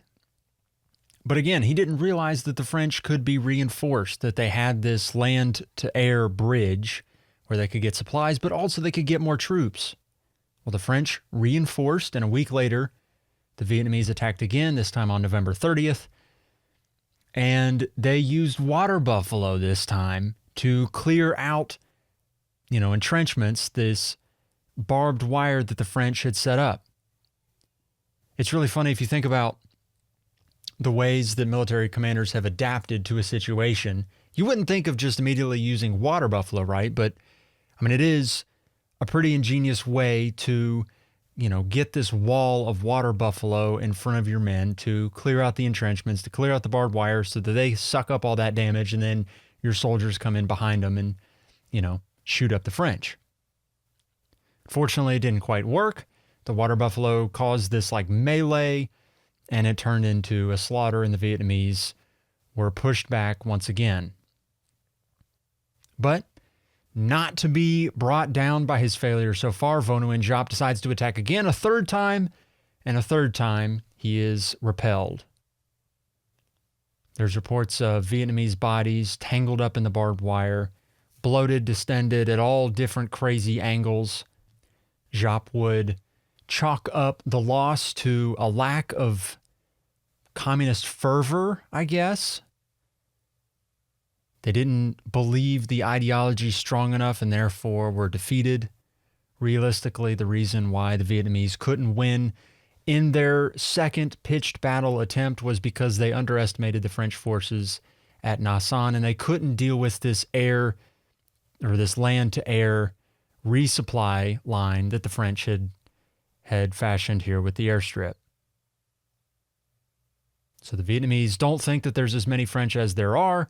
They don't realize how well supplied they are, how well entrenched they are, and they are driven back. Yet again, they still have yet to, outside of Nie Lo, really defeat the French in a pitched battle of the French's choosing. Perhaps most importantly, the implications of Nha San were that this concept of an air-ground base, which is what Nha San was, where you had the airstrip, which could allow for entrenched forces to remain there indefinitely, theoretically, as long as you could supply them. This idea of the air-ground base worked. So for Raoul Salan and then later Henri Navarre, when he came to relieve Salan in 1953, this was going to be the dress rehearsal for the ultimate battle, the decisive battle that the French had always wanted at Dien Bien Phu. Between 1952 and then into 1953, the whole aspect of this first war in Indochina changes quite a bit. It becomes a very political conflict from here on out.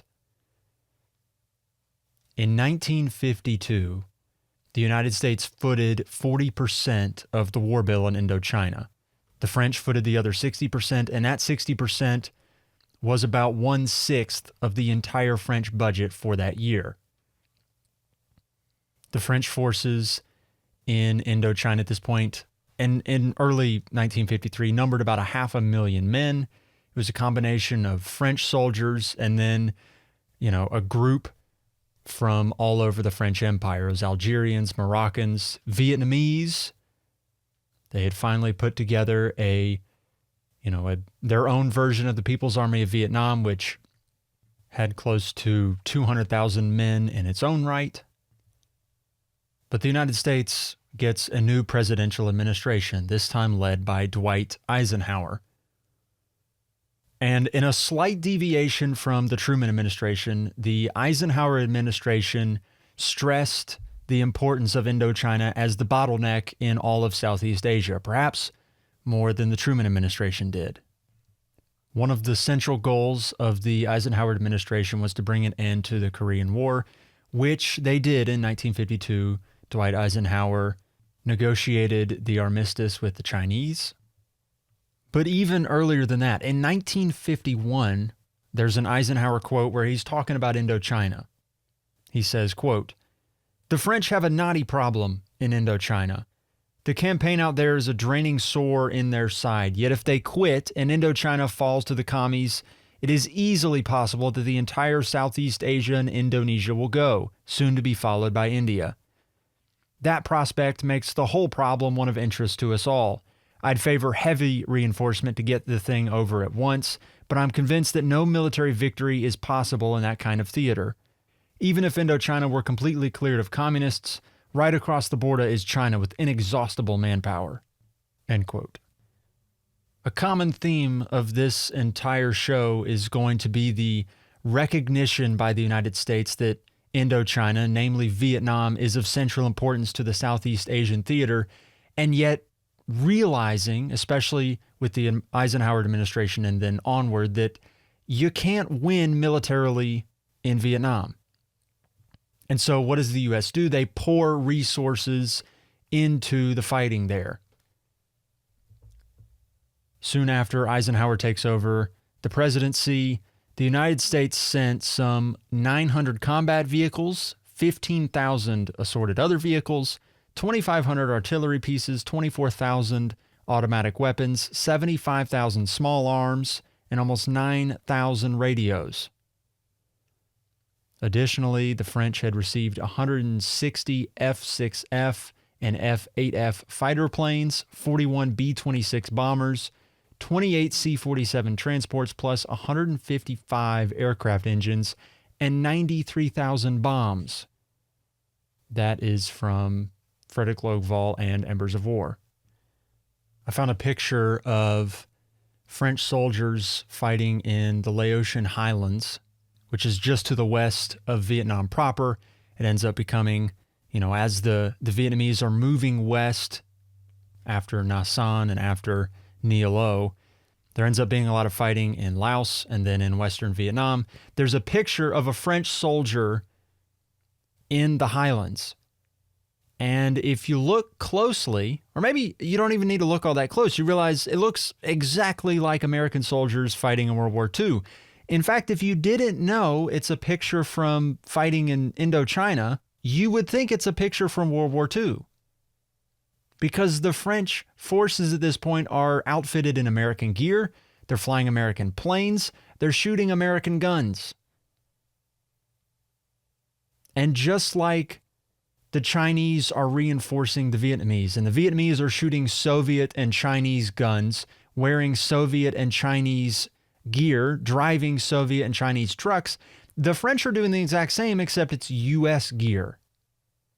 So the war takes on this really interesting kind of tone where the forces fighting on the ground are just proxies for other powers in other places. And we've known this, we've talked about this the entire time, but you've got French outfitted in American stuff, and you've got Vietnamese outfitted and clothed in Chinese and Soviet stuff. So you've got these armies that don't look like themselves. It's like they're dressed up for Halloween like they're somebody else. They're fighting in this proxy war for these other countries. It's just this interesting turn in the fighting where everything looks like it's something else. Just a very weird time as 1952 turns into 1953. And the fighting in Indochina turns strictly political.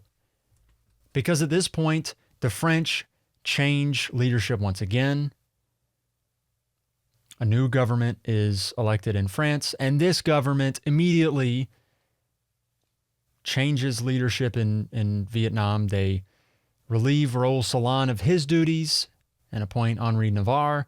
They also immediately start looking for a political solution to the war, which means an armistice, just like what had happened in 1952 in Korea. They're looking for a way out. They can't foot the bill any longer. They can't get enough aid from the United States. Everything turns for the French into this pursuit of an honorable exit from Indochina. If you're like me, you're wondering, what does honorable exit mean? I mean, at this point, so many people have died and so many resources have been sucked up in the process of this war that, I mean, what is honorable? For the French, this entire time they've been fighting for empire. So does honorable exit mean they maintain control of Vietnam somehow? Because in my mind, if you're the French, your war aims the entire time have been to pacify this rebellion, and they have to be looking in the mirror, realizing there's no chance they can win militarily in the field. So for them, honorable exit means you've got to figure out some way to get the Vietnamese to come to the negotiating table and figure out some sort of advantageous armistice with the Democratic Republic of Vietnam. Frederick Logval writes about new General Henri Navarre's aims when he comes to Vietnam in 1953. He says, quote, "Publicly, Navarre exuded confidence from the start, insisting before all comers that victory would come in due course. 'We will take the offensive,' the old cavalryman declared. 'We shall give back to our troops the mobility and aggressiveness they have sometimes lacked.' If the Associated States applied themselves," he said on another occasion, "victory would be certain." This bullishness put Navarre somewhat at odds with his primary mission in Indochina, which was not to destroy the Viet Minh or to win an outright victory, but merely to create the conditions for an honorable exit from the struggle. End quote. While the United States and France were deciding how they were going to approach their war aims in Indochina in 1953 and beyond, things were happening at a rapid pace in Vietnam. The Communist Party had rebranded itself the Vietnamese Workers' Party instead of the Indochinese Communist Party or instead of the Viet Minh. Those titles were shed, even though they would be referred to as the Viet Minh throughout the entirety of the war. Officially, the Democratic Republic of Vietnam shed its skin in favor of the Vietnamese Workers' Party. Communism was officially coming to the fore in the form of a single-party communist state, which hadn't really been the case prior to early 1953. Christopher Gosha writes about this development, quote, "Starting in early 1953, Ho and Trong Chin presided over the introduction of full-scale land reform in line with the Luo Plan. In a series of meetings, they explained that the Chinese had it right. Land reform would allow them to mobilize the peasantry for war, increase agricultural production, and expand the party's hold over the state and rural society. Peasants would join the army and produce more, knowing they would soon have a plot of land to call their own. They would then be more motivated to pay the agricultural tax, and as a result, more food would become available for the war effort." Trong Chin added that the great disruption had to occur now rather than later for the crucial reason that the communists were losing peasant support at a critical juncture of the war. If, he said, the peasantry is not determined to fight, then that is very dangerous. One should not think that the peasantry will necessarily join us in any given situation. The Vietnamese General Secretary was right, of course, just as his counterparts in the Soviet Union and China had discovered before him. End quote. Based on Maoist methods, Ho Chi Minh and his government sent in cadres to all the different hamlets in their control. And these cadres would basically speak and manipulate psychologically and ideologically the peasants living in all these hamlets. And they would say things like, you know, the landowners are just like the French. They are the reason that you're starving, the reason you don't have any food. They would say things like the landowners were helping the French and therefore were preventing the Vietnamese from having their own independence. And so through this psychological manipulation of the facts, the communists convinced local peasants in every hamlet that the Communist Party controlled that the real enemy, yes, it was the French, but it was also the landowners. Cadres would then provide local people, the peasants, that they had already indoctrinated, with several crimes that they could accuse the landowners of. And then the communists set up like hasty trials where the landowners could be accused. Alex Tai Din Vo is a research professor at Texas Tech and a doctoral student at Cornell. And he has a paper where he talks about what these cadres would do and how they would furnish these crimes that the landowners could be accused with. Here's what Din Vo says, quote, "They, meaning the peasants, they were provided with a long list of typical crimes with which to accuse and incriminate the landowners. Those who were specifically trained came to be known as denouncers.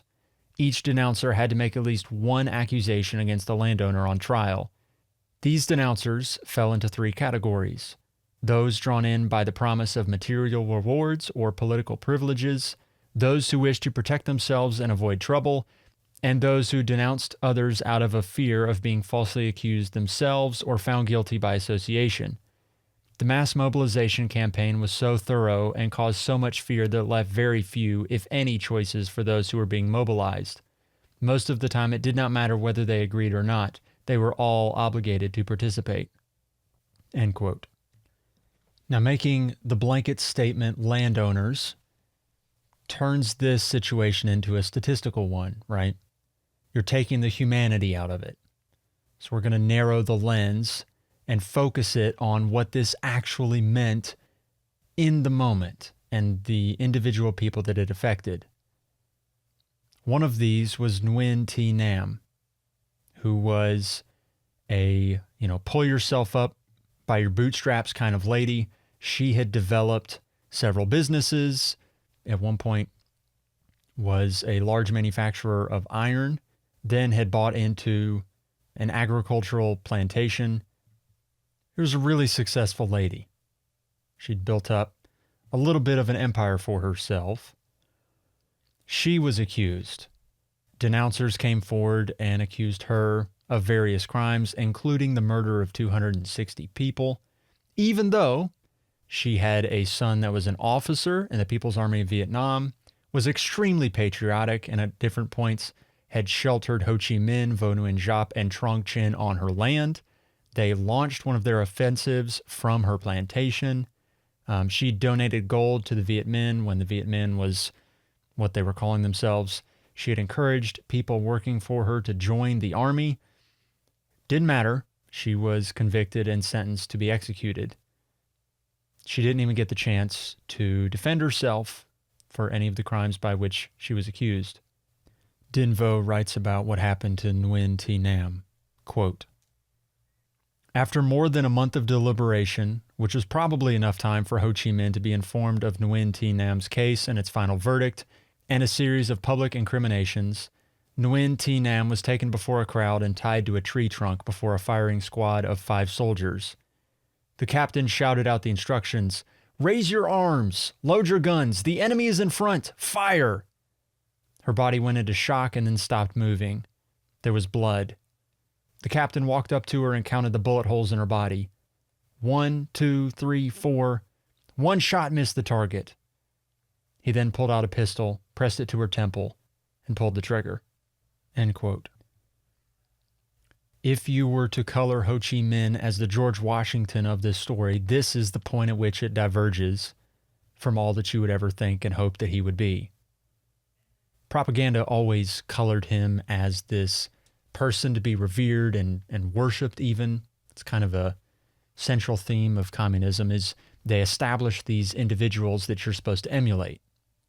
Ho Chi Minh was the chief character that you were meant to emulate as a Vietnamese communist. But as also part of communism and this strict land reform policy where you upheave heaven and earth and flip them, innocent people get murdered because they're not just going to, give up their land, and the communists have to create an example out of the landowners, the despicable landowners, as they would be called. There was this paper called Nandan that published an article about Nguyen Thi Nam after she was killed. This is what was written about her. It's a rather lengthy quote, but here's what it said. Quote, "Ancient sagas have taught us that the rich are inhumane. Everyone knows that landowners are evil with their exploitive ways. But who would have thought that there are those who kill without blinking an eye? This is a particular example. The miserable old hag Cat Han Long," another name for Nguyen Thi Nam. "Her 2 sons and their subordinates have killed 14 peasants and tortured and disabled dozens.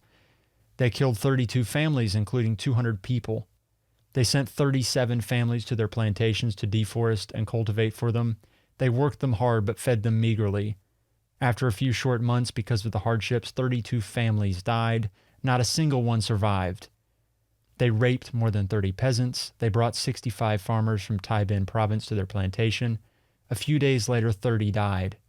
From there, they brought home 20 orphans to raise. They made these children live in the basement, fed them insufficiently, and relentlessly overworked and beat them. After just a few months, 15 died. As a result, the hag Cat Han Long directly and indirectly murdered people. The scenes of them torturing peasant debtors are no less cruel than the colonial French, and that is not to mention their counter-revolutionary crimes. They have colluded with the French and the Japanese to arrest cadres. After the August Revolution, they conspired with the French and Vietnamese collaborators to sabotage the resistance. In the mass mobilization campaign, local people gave enough evidence to denounce them. Cat Han Long and her sons could not refute these accusations and confessed to the crimes of harming the people and the nation. Their crimes can never be fully written, and their evils can never be washed clean." End quote. This is, of course, all propaganda. How do we know it's propaganda? Because, as Alex Tai Din Vo writes, quote, "This was penned by C.B. Unknown to the Vietnamese public at the time, this pen name was one of approximately 66 known aliases that Ho Chi Minh used mostly for writing articles in Nam Dan to promote the party's policies." End quote. Publicly, after Nguyen Thi Nam had been convicted, there was about a month-long period after her sham trial between that point and when she was killed. And during that time, Ho Chi Minh had the opportunity to speak on the situation, and he said, "Oh, that's very bad. They shouldn't have captured this lady who's patriotic and who had done so much for the revolution."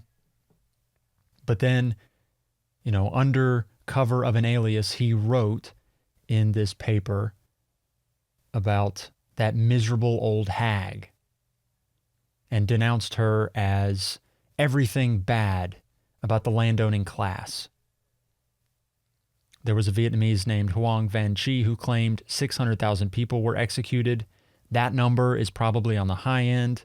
Bernard Fall claimed around 100,000 people were executed. There's a guy named Gareth Porter in 1972 that wrote only 1,500 people were killed, but of course he was using Vietnamese communist sources. So what's the truth of the land reform that happened in Vietnam in 1953? The truth is that if you look at it in terms of pure numbers, even Gareth Porter, let's say on the very, very low end, that only 1,500 people were killed. Well, assuming that low number, which we know is most likely incorrect, the number is probably quite a bit higher, somewhere between 100,000 and 600,000. But if you look at that as a statistic, it's like the Stalin quote. One person kills a tragedy, 100,000 or a million or whatever it was that Stalin said is a statistic. If you look at it just in terms of numbers on a sheet of paper, it doesn't seem that bad. Seems like, oh yeah, well, as a part of the war, people died. Civilians died. What's new? Civilians died left, right, and center in the war for Indochina. But these were significantly different because these were inflicted by the government on its own people, which also happens to be a hallmark of communist governments for the history of time since the Soviets took over Russia. Regardless, it's the human stories like that of Nguyen Thi Nam that make it tragic.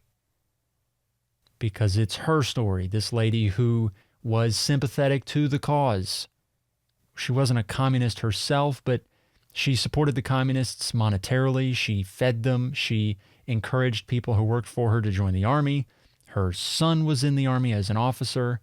She was friendly with leaders in the Communist Party. She was like the quintessential patriot for the Vietnamese, and it didn't matter. She was murdered anyway. And thousands of others like her. Although it wasn't just land reform that was like the sin of communism either. There were other things as well. Christopher Gosha writes about this self-flagellation that communist cadres were put under. Quote, pressured by their Chinese advisors, they required 4,000 of their officer cadre trainees to rectify themselves by admitting their own class shortcomings. Sessions forced cadets to delineate the line between the enemy and our side within themselves. Interrogators pushed to find out if any of these recruits were spies for the French or anti-communist moles.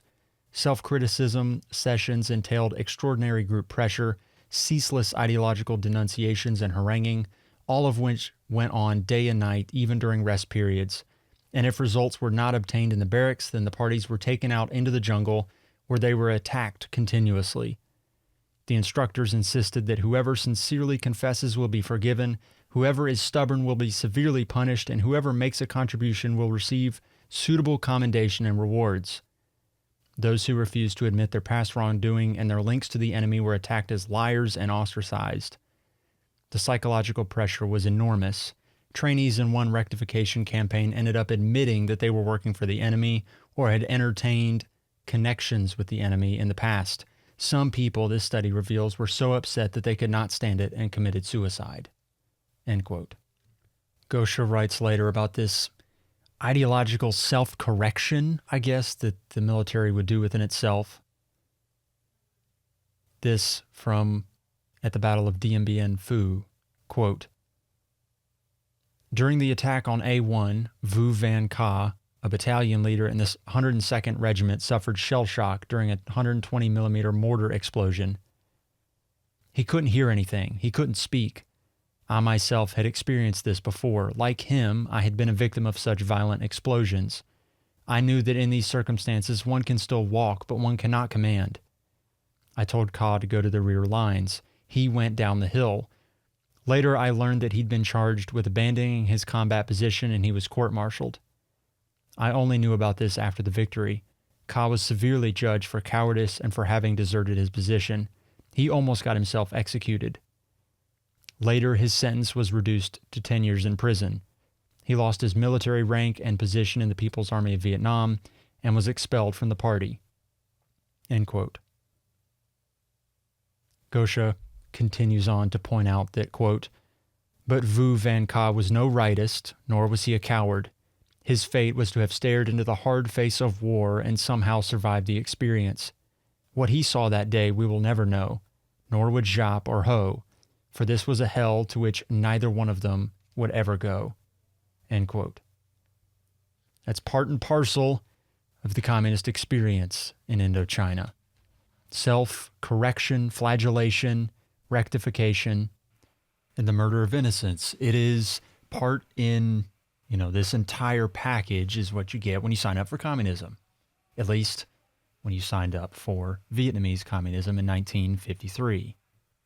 That's what makes this such a tragic story to tell, is there are thousands who did not sign up for this, and it came to their doorstep forcefully anyway. But at the end of 1953 and going into 1954, Vietnam had consolidated itself into a single-party communist state, operating at the peak of its powers with war communism on the front burner. And while the United States and the French were looking for a political solution for the war, the Vietnamese were on the offensive, trying to find a decisive conclusion to their revolution. In July 1953, there was a meeting of the French National Defense Committee. And in July 1953, they decided that they were going to partner with Laos. They made a treaty with Laos on October 28th, 1953. And I guess their idea for this treaty was that they were going to defend Laos and partner with Laos in defending that northwestern part of Indochina, of Vietnam. But perhaps a downside or a negative of this treaty that they made with Laos was that the new general in Vietnam, Henri Navarre, had a very large front with which he had to fight on. He had to defend the Mekong Delta, which we've talked about quite a bit, but now also he has this front in the Northern Highlands, in Western Vietnam, and in Laos, where he has to defend two different fronts. And these two different fronts are separated from one another by, a very large amount of space, and also it's very difficult to traverse, which means that supplying outposts or places where you decide you're going to defend gets really difficult. Henri Navarre settled on a checkpoint, being kind of a stronghold spot where he could defend the Laotian front, but then also he felt like he could supply it, and there could be like this land-to-air bridge thing, like what had happened at Nha San. They decided upon this place called Dien Bien Phu, which had been fortified at different points in the war, but never to the extent that Henri Navarre decided they would fortify it late in 1953 and then into 1954. Henri Navarre would write in his memoirs about the decision to fortify Dien Bien Phu instead of adopting some other strategy for winning the war. And when he talks about it, I get the sense that they are looking at Dien Bien Phu almost like the medieval Normans would look at a castle. It's this place where you know that the enemy can't get through you, they can't get around you, they have to come and face you head on. And if you fortify it the way they did with Nha San, they felt like the Vietnamese would just run up against it and be turned away. In his memoirs, Henri Navarre says about his decision to fortify Dien Bien Phu, quote, "Laos could not be defended by a war of movement. I already have explained in another chapter the reasons why, the nature of the terrain itself and the lack of adaptation of our forces. Thus, another method had to be used, that known in modern terms as the establishment of hedgehog systems or fortified camps constituted a mediocre solution, but upon examination appeared as the only possible one.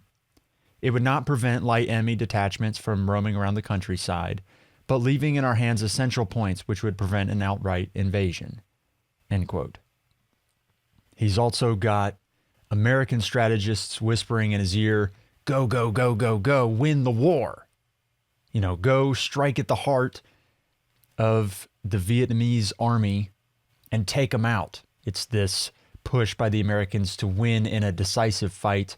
So you have Americans whispering in his ear to go win the thing in one fell swoop, which is what the French tried to do with Operation Lee all those years ago and failed at. And he also realized that they could not continue this song and dance that they'd been doing with the Vietnamese for the past few years, where he calls it a war of movement. When you have these two fronts, you're split. And he knew that if he continued the way they'd been fighting before, they would be divided up and conquered piecemeal. You got to feel for Henri Navarre in this situation because he's in a tough spot, militarily speaking, strategically speaking. I mean, there's really not a whole lot he can do. The two fronts make it incredibly difficult, and the issues with supply kind of compound that. Questions have been raised in the many years since Dien Bien Phu. Why would you pick Dien Bien Phu, though, as your castle to hold. Dien Bien Phu, the way the French fortified it, was a very spread out base. Not like Nassan had been, where it was, fortified on a hillside with an airstrip next to it. Dien Bien Phu had the airstrip, so you could do that resupply that the French had discovered was so useful at Nassan. But it was a very spread out position. It was like all these little hills with the airstrip in the middle. And it was spread out over miles. So it's not a condensed, easily defensible position. It's one that requires a ton of resources to defend, the way the French want to defend it. But they feel like, with the artillery that they've placed in the camp at Dien Bien Phu, that the Vietnamese will essentially they'll do their wave attack thing that they've been doing, but that with the advent of barbed wire and trenches and the different ways that the French will have fortified Dien Bien Phu, that the Vietnamese will just continue to do as they've been doing, where they send in their human wave attacks, but these human wave attacks run up against their fortifications and are turned away. There's this slow developing period between November and December 1953 where the French are fortifying Dien Bien Phu. They land 155 millimeter guns and howitzers, and they start to feel pretty confident that their position there at Dien Bien Phu is heavily defended, that they can, deal with anything the Viet Minh would throw at them. And they know the Vietnamese are out there. This is kind of the funny thing. They know Vietnamese supply trucks are moving around on the different trails.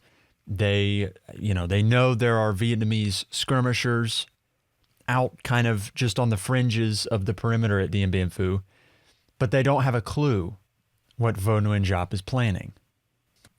His plan, I think, is probably emblematic of the upside of communist ideological, training and, I guess, brainwashing, if you want to go that far. It's the dedication to the cause where you see these communists do things that you would not expect them to do. They're more zealous, perhaps, than you would imagine.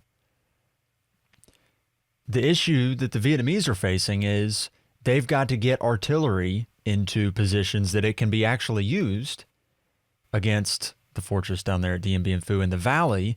And this valley is surrounded by mountains pretty much on all sides. So the Vietnamese have to get guns into positions in these mountainous places where they can fire down into the valley. The problem is there's no roads. And these guns are on like these wagons almost, or they're disassembled and put onto these bicycles and biked up into the mountains. But just the insane part about this is that the guns have to be put into positions, and the only way that the Vietnamese can get these guns into position is by carrying them in workman teams of like 50 to 100 people up the side of a mountain. And the French don't think that the Vietnamese are capable of doing this, and so they discount the idea that the Vietnamese will have any artillery of note. Because, why would they think that the Vietnamese can get guns into position there? It seems insane to assume that your enemy can get, guns up the faces, the sheer faces of mountains when there's no roads to get them there. Like, they can't just load them on the back of trucks. They have to employ work teams to literally carry these guns up the side of mountains. It cannot be overstated how impressive a feat it was that the Vietnamese were able to do this. Max Hastings writes that it became an entire night's work just to move a gun like 500 yards or 1,000 yards. And two, you got to think about the precarious situations that these guns are in. At one point, apparently, as the story goes, somebody saw that the gun was about to fall into a ravine, and he threw himself underneath the wheels of the gun so that it wouldn't fall into the ravine, stopped it, obviously, he was crushed to death, but then the Vietnamese, after he died, made him a hero and said, look, this fellow gave everything to the cause. Be more like him. On December 31st, Henri Navarre met with Donald Heath, and he confessed to Donald Heath that he couldn't guarantee that the French would win. He had gotten intelligence that the Vietnamese had started moving their 105 millimeter cannons onto the heights around Dien Bien Phu, and that ace in the hole for the Vietnamese, the artillery on the heights, was now seen as potentially the game changer in the entire battle at Dien Bien Phu. And Henri Navarre, the day after he met with Donald Heath, sent a missive to Paris which said, quote, faced with the arrival of new possibilities which very serious intelligence has been announcing for 2 weeks, I can no longer, if these materials truly exist in such numbers, and above all, if the adversary succeeds in putting them to use, guarantee success with any certainty, end quote. And while Henri Navarre is thinking about all the possibilities and the ways that this fight at Dien Bien Phu can go wrong, French soldiers inside the fortress at Dien Bien Phu are just sitting, twiddling their thumbs, waiting for the inevitable attack, for that sword of Damocles to come down on all of their heads. I try to imagine what I'd be doing if I were a soldier inside Dien Bien Phu, knowing that the Vietnamese are on the heights, knowing that they're getting supplied beyond even what your wildest imaginations were. I mean, when the French decided to fortify Dien Bien Phu, they had this idea about what the Vietnamese were capable of. And even as they're sitting there, before the first shot in the battle is fired, they realize that all those projections, you got to throw them out. Because they didn't take into account the fact that the Vietnamese could get guns up on the heights, and then they knew they got the guns up on the heights, so you know that's coming. You also know that they have amassed more divisions than you initially thought. I think the French initially thought at most Giap would commit 3 divisions to attacking Dien Bien Phu, which is what he had done at Nie Lo, at Na San. But then you're starting to get reports that not only are there 3 divisions, there's 4. And so the French are sitting down there in their sprawling camp, seeing, hearing, perhaps, knowing that the Vietnamese are out there somewhere in more numbers than you thought possible, with better weapons than you thought possible, in a better position than you ever thought possible. If you're a soldier there in the fortress, what do? There's a letter that a Frenchman writes back home to his wife, and he basically just says, we're sitting here, not a whole lot to do, playing cards. It's a waiting game. But he does say, he finishes out the letter saying something along the lines of, we hear a sacrifice is coming soon. They've all got that sword hanging over their necks, and they all know it. There's a lot made about the makeup of the French force that's inside the fortress, and it's a total aside, but it's so interesting, just the conversations around, well, there's Algerians, there's Vietnamese, there's Moroccans, there's also French, there's Germans, foreign, members of the Foreign Legion. Apparently, there were even former Nazis and SS types in the French Foreign Legion at Dien Bien Phu. And you have these conversations like, were there actually Nazis fighting for the French in Indochina? And then you get the counter arguments. No, it's just, the Hitler Youth at worst, that they weren't actually taking former Nazis into the Foreign Legion. And honestly, I don't know if there is a definitive answer for were there not Nazis fighting. I feel like there's a bit of a sensationalist element to it. I mean, maybe there were. There's a story in Bernard Fall, and it sounds like it is straight out of a Hollywood script for a movie. I mean, it sounds like there's no way this is real. But he says that there was a guy named Eliyahu Ilyahu Itzkovitz. I'm sure I'm absolutely butchering the name, and a million apologies for it, but we're going to say Ilyahu Itzkovitz, or Eliyahu Itzkovitz. Again, 1,000 pardons. But he's a Romanian, and when World War II started, Romania threw its lot in with the Nazis, and they started rounding up Romanian Jews, and they were sent to these Jews. They were sent to concentration camps like they would have been in Germany or Poland or wherever else. Except these were not manned by, Germans. These were manned by Romanians. And Eliyahu, his family, his 2 parents and 3 brothers were killed in a concentration camp, and he knew the guy that killed him, the prison guard that killed him. Bernard Fall says that, quote, "It had been one particular brute, not the coldly efficient SS type, but a Romanian from a town not too far away from his own hometown," meaning Itzkovitz's, "and who enjoyed his new job. And Eliyahu swore that he would kill the man if it took all his life to do it." End quote. Well, Eliyahu Itzkovitz survived the concentration camp, and he had, made that promise to find him and kill him. Well, Eliyahu found out that the man named Stănescu, he found his son, Stănescu's son, back in Itzkovitz's hometown in Romania. So Stănescu, the prison guard, did not return to his hometown, which makes sense. You wouldn't return to your hometown if you were a prison guard in a concentration camp. Makes sense. But his son was there, and Itzkovitz found Stănescu's son, and in 1947 stabbed him to death. So the Romanian courts sentenced Itzkovitz to 5 years in a reformatory for juveniles.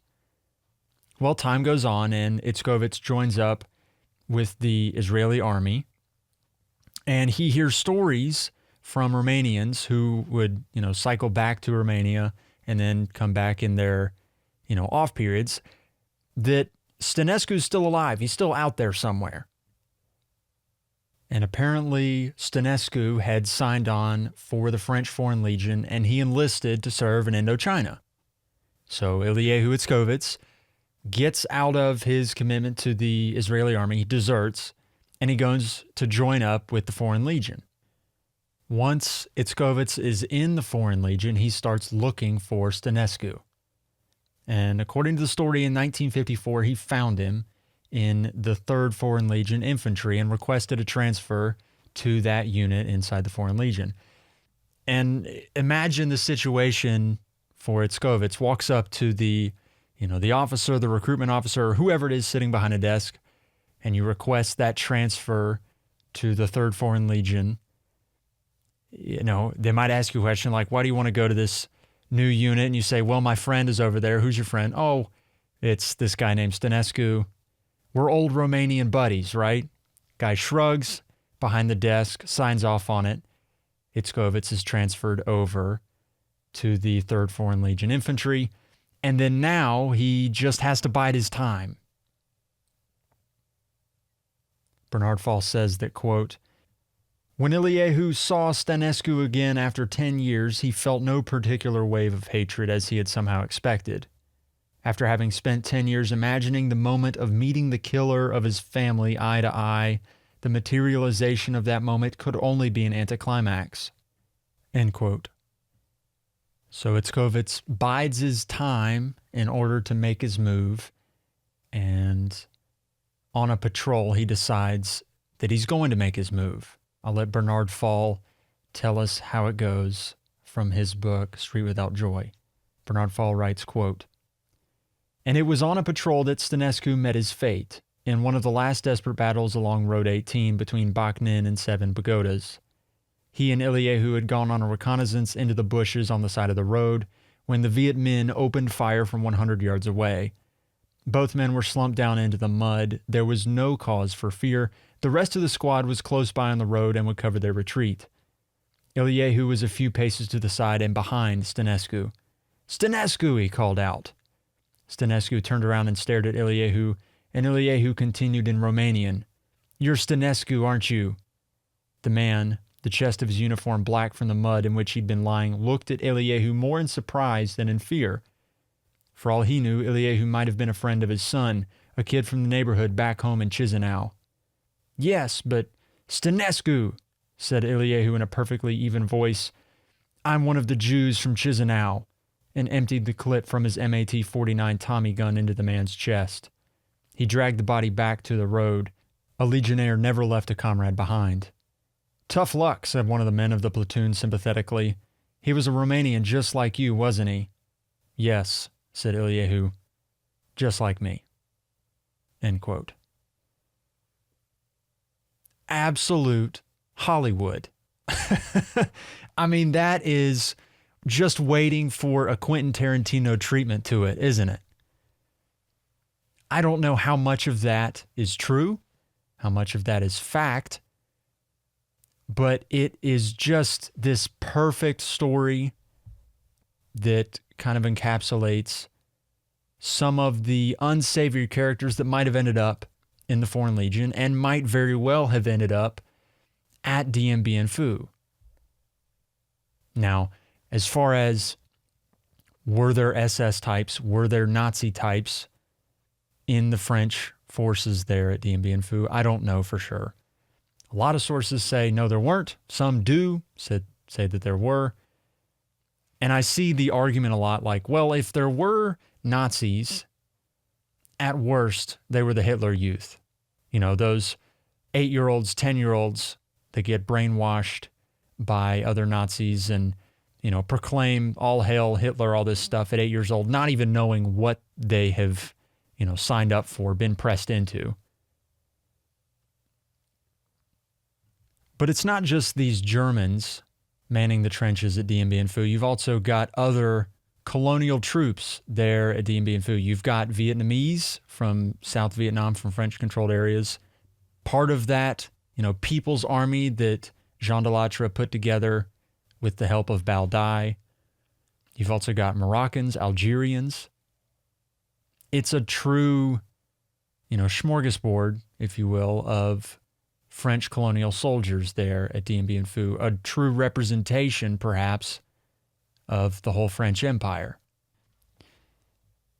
I've been saying this is a sort of Damocles sort of moment where all the soldiers in the Dien Bien Phu Valley in that fortress, you know, they can see the Vietnamese, hear the Vietnamese. They all know they're there. It's like the worst kept secret. Everybody knows the Vietnamese are out there somewhere.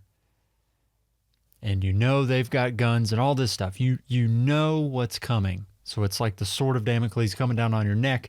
And yet for the men there in the fortress, it might not have been like that for them. On January 20th, 1954, French intelligence got word that the Vietnamese were planning an attack on Dien Bien Phu. And they knew that it was going to come on the 25th of January. Apparently, according to their intelligence, it was going to come in at the evening, sort of how things went at Nha San and basically everything after Vinh Yên. The Vietnamese didn't attack during the day anymore, weren't going to risk it. And the reaction of the French garrison there at Dien Bien Phu, and then all throughout Vietnam, different places like Hanoi and Saigon, it was a reaction of joy, of relief almost. Because for them, it was an opportunity to crush the Vietnamese sort of once and for all. Again, they've been thinking about this thing as a, you know, decisive battle to decide the whole war.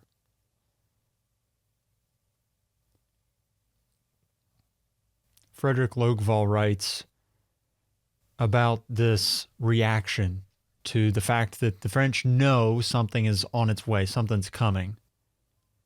He writes, quote, "As the news spread among the officers and men at the garrison, again there were smiles and expressions of delight. False bravado? To some extent, maybe, especially among senior officers privy to the information about the depth and breadth of Viet Minh preparations. but most everyone was eager to get on with the show." End quote. On January 24th, the French captured a Viet Minh soldier from the 312th Division, and they interrogated him and confirmed what they knew to be true, that the Vietnamese were going to attack on January 25th, 1954. Luckily, Viet Minh radio operators got word that the French knew what they were planning, and so they postponed the attack to January 26th. And in those 24 hours where they moved the initial attack from January 25th to January 26th, something happened in the camp where Vo Nguyen Giap decided he wasn't going to attack at all. For him, he needed to be assured of victory. I think everybody knew at that moment in time that Dien Bien Phu was going to be decisive, but it could have been disastrous if the Viet Minh attacked before they were ready. And Vo Nguyen Giap had to weigh the odds. Could his divisions prevail? Did they have enough stockpiled, ammunition, shells? Was the terrain advantageous enough that they were going to be able to win? And Giap didn't know. So he decided to not attack at all.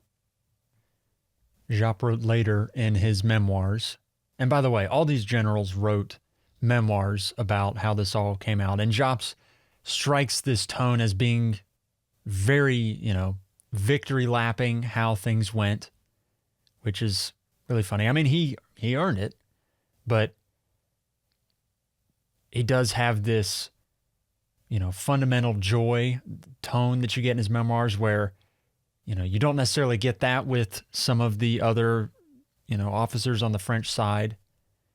But Giap would write in his memoirs, getting ahead of the narrative, he says, quote, "In taking this correct decision, we strictly followed the fundamental principle of the conduct of a revolutionary war. Strike to win. Strike only when success is certain. If it is not, then don't strike." End quote. For the French, when January 25th comes and goes and there's no attack, and you realize an attack is not soon in coming on the 26th or the 27th or the 28th, at a certain point you wonder, after knowing, it's filtered through the entire garrison at this point, something's coming and then nothing comes. What are you thinking in that moment if you are Christian de Castries, the commanding officer, if you're Charles Perrault, his right-hand guy, those two, hard military men are sitting in their command bunker, and you got to wonder what's going through their minds as they are realizing that no attack is forthcoming. Do you take that information to be positive, or do you take that information to be negative? If you can imagine these two, military types sitting in their bunker. Perrault, he doesn't have one arm. He's a veteran. And Christian Castries, same thing. Big guy, like 6 foot, 200 pounds. Hard-bitten military types.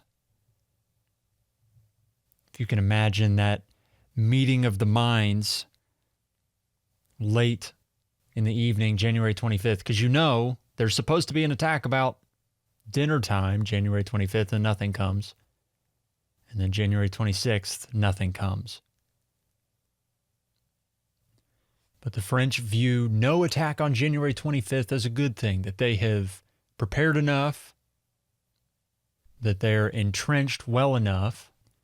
And so there's this scene, I guess, if you can imagine it, where January 26th dawns and there's this eerie silence where soldiers that are entrenched and in different bunkers at Dien Bien Phu awake to realize nothing happened.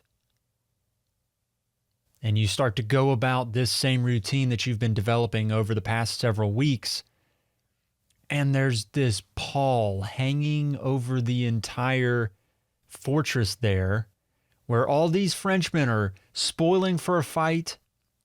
Some of them are gloomy about it, writing back to their wives and sweethearts, saying things like, "We expect there to be a sacrifice, or we expect glory, or any of the different ranges of emotions of all these soldiers sitting there in the trenches just waiting for something to happen.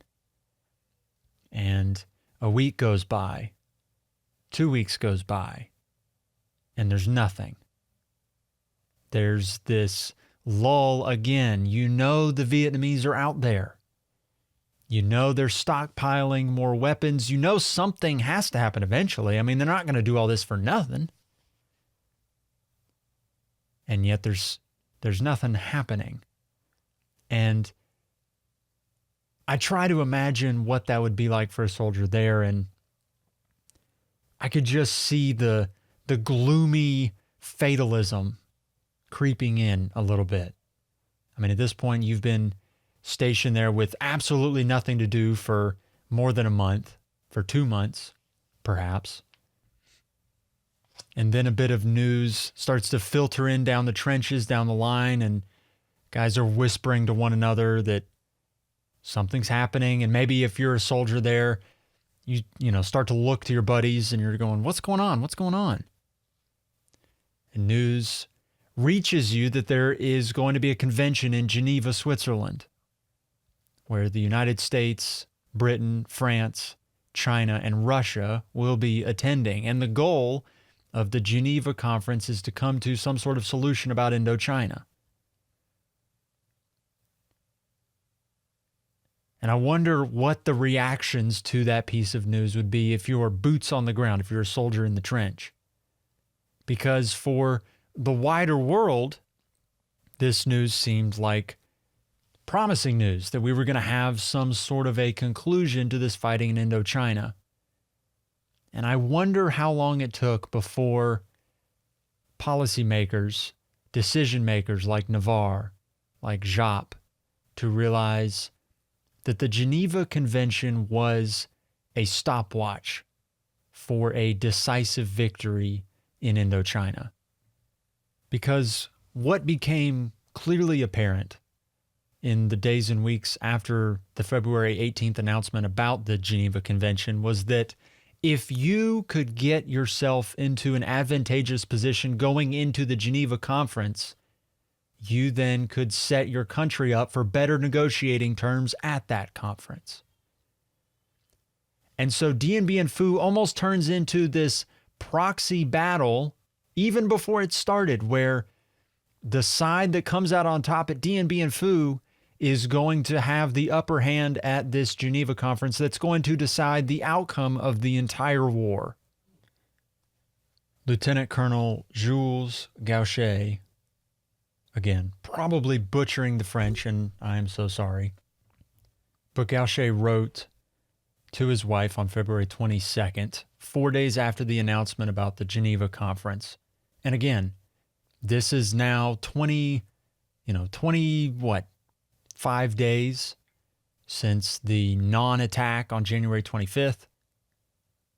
And it's been a month where nothing has happened.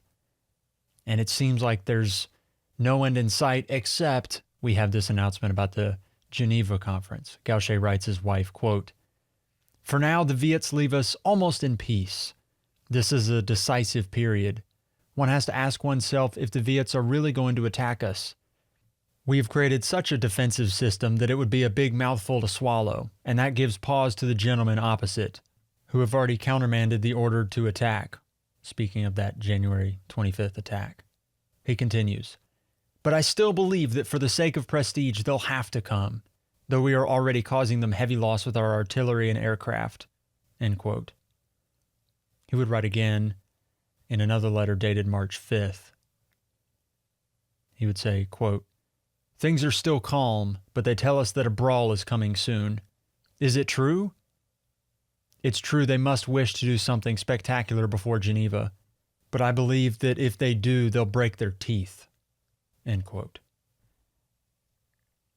Jop had been bombing Dien Bien Phu alternately throughout, this waiting period, but it was almost a bombing just to remind the French that you're there.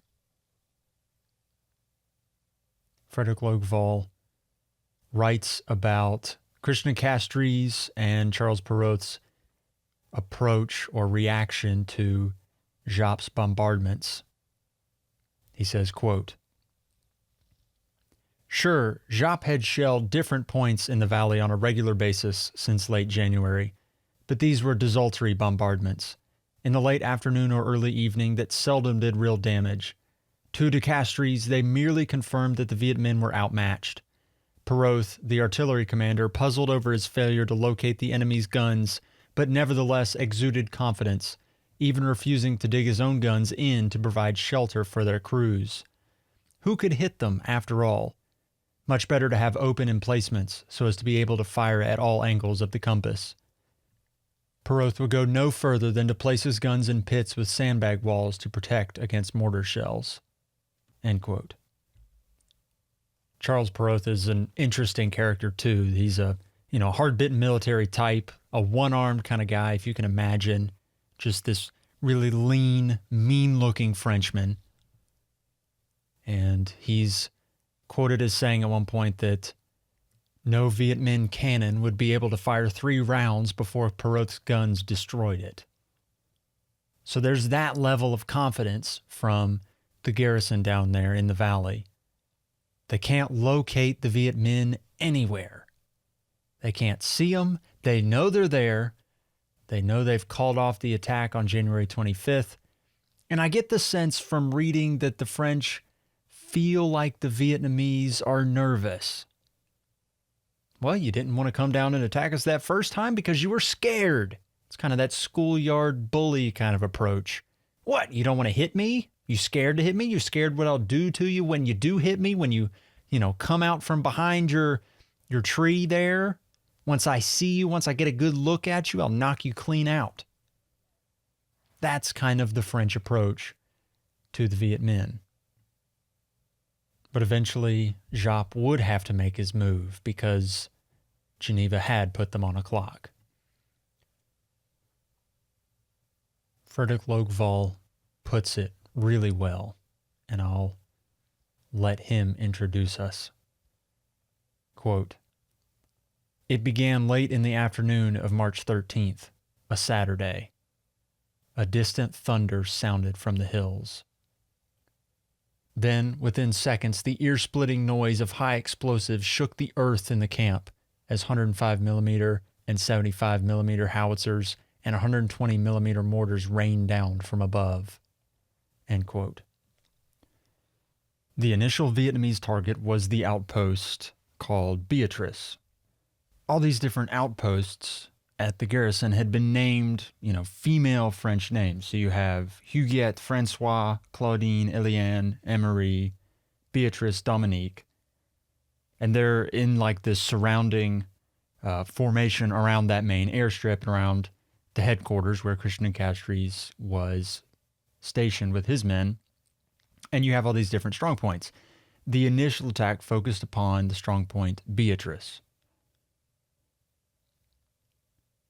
Initially, they attacked Beatrice because it was manned by crack French troops. Their commander, Major Paul Peugeot, and his lieutenant colonel was Gaucher, who wrote that letter to his wife. They were just decimated. Weren't prepared for what was coming for them. And all those pot shots that the Vietnamese had been taking over the preceding months had allowed them to nail in their ranges, and so the artillery bombardment was deadly effective. Not only that, the Vietnamese had been digging trenches around Beatrice. So as soon as the artillery bombardment begins, 200 yards away, Vietnamese pop up, and a human wave attack converges on the outpost. The fighting began at 5:10 in the evening. Artillery hit the command post at 6:30. It killed Major Peugeot instantly, and another shell ripped the arms off Major Gaucher, killed him. There was a French company commander who was trying to radio for gun support, even though everything was being overrun on Beatrice. And he supposedly said on the radio, quote, "Right, 100, 100 near, 50 near, fire on me, they're on top of us," end quote. Max Hastings says that after he radios that in, that there was only a hiss of static and he fell silent. As the French are trying desperately to respond, they can't communicate with Beatrice because the phone lines are cut, radios are staticky from the bombardment, so they can't get good communication into that strong point, and so they're trying to rally the troops, but by midnight, the whole outpost there at Beatrice is overrun. The initial numbers that Frederick Logval reports from that first attack are staggering, that there's 750 men at the Beatrice outpost, and the French lost 550 of the 750. They counted Viet Minh dead, he says, at 600 within their 1,200 wounded. But it's possible even that number of Vietnamese dead is higher, as they would have, taken their wounded away from the field. So our French sources that are counting the dead and wounded might even be off a little bit for that number. But De Castries and Perroth back at HQ have to be staggered when March 14th dawns, as they realize that on the field of battle an unbelievable upset has just happened. If you were to equate it to sports terms, this is an unranked team going into the number one team's stadium and knocking them off. The loss of Beatrice might have been more of a mental strain even than the physical loss of lives, of resources and positions, because it showed that the Vietnamese were, quote unquote, for real, that they're not playing around. This is an army that we have seen morph into adopting the look and the makeup of a modern fighting force from a, revolutionary shoestring outfit. And so after that initial attack, the French have to be realizing, Christian de Castries has to be realizing and coming to terms with the fact that he's not facing what he thought he was facing. We get the benefit now, looking back on this, of having all the context, of knowing how things turned out. And that changes everything when you're looking at how people interacted with the set of circumstances that they understood for them and, in their own limited view of how everything was playing out. For de Castries, I wonder if in the moment in time after Beatrice is overrun, does he come to grips with the fact or acknowledge the fact that maybe everything has changed, that his preconceived ideas about this fighting were wrong? Apparently, according to Logval, he was despondent the morning after Strongpoint Beatrice was overrun. And even worse than that, Frederick Logval says of Charles Perroth, quote, Perroth's demeanor was worrying, end quote. He continues, quote, hitherto the picture of steadfastness, of breezy self-assurance regarding what his guns could accomplish, the 47-year-old had become a morose automaton overnight. He seemed to be in a trance, several officers later recalled, unable to comprehend what was happening. De Castries was concerned enough that he asked the chaplain to keep an eye on him. Later in the day, Colonel Pierre Lengles, Gaucher's successor as commander of the Central Sector, happened by Perroth and saw the vacant stair. Is everything all right? Lengles asked. We're done for, the artillery chief murmured. I've told de Castries he must put a stop to it all. We're heading for a massacre, and it's my fault. End quote. On March 14th, the Vietnamese continued the attack. They captured checkpoint Gabrielle. There was an Algerian battalion defending Gabrielle, and that battalion counted 540 dead, 220 captured, and 114 escaped. The Viet Minh number for their dead was 1,000 even. And again, the cheat code, or the ace in the hole for the Vietnamese, was their artillery that they'd gotten into place on the heights, because they were firing straight down the hole on French positions, and it was turning these trenches, the top layer of soil, just into this fine sand. Logval equates it to Verdun. A battle so bad that, in the case of Verdun, you can go back to the battlefield site, and it still churned up pocked and pitted landscape where shelling turned a forest into nothingness. So if you can imagine the level of shelling that these French soldiers are dealing with, at the time people were equating it to the worst battle in terms of shelling the world's maybe ever seen. Colonel Perrault was beside himself. He, according to Logval, fell into an extreme despair. And at some point on March 15th, the one-armed colonel slipped into his quarters at his bunker, clutched a grenade to his chest with his one arm, and pulled the pin. Initially, Christian de Castries wanted to keep the suicide a secret. He would just chalk it up to enemy artillery hitting the bunker, but word filtered down the trench line that the commanding officer for your artillery there at Dien Bien Phu killed himself because he was so afraid that the Vietnamese were going to win.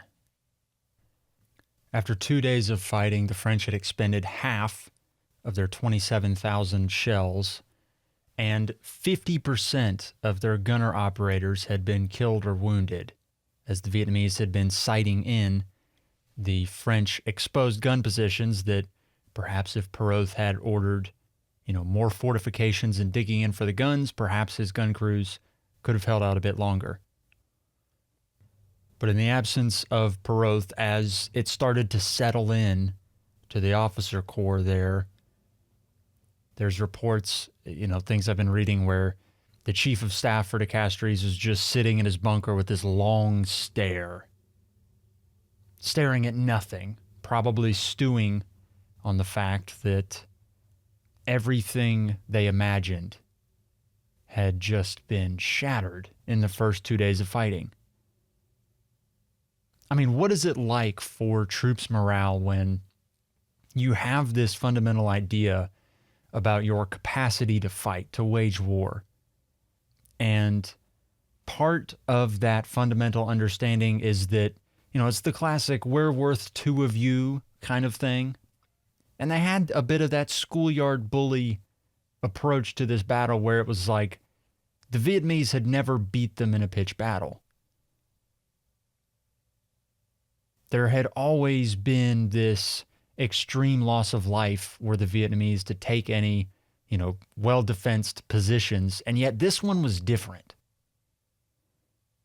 The first 2 days of fighting at Dien Bien Phu had to just settle into the marrow of the French soldiers fighting there, because this was fighting on their terms, and they were getting whipped at it.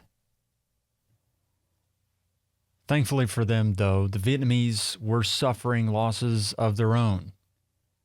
Giap had to pay human capital in order to take those 3 hills that he took in the first 2 days of fighting.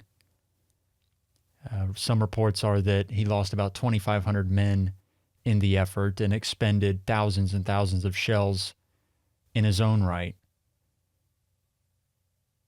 And so after these first few days of fighting, there's a bit of a lull as everybody kind of takes a deep breath and realizes what they have gotten themselves into a bit.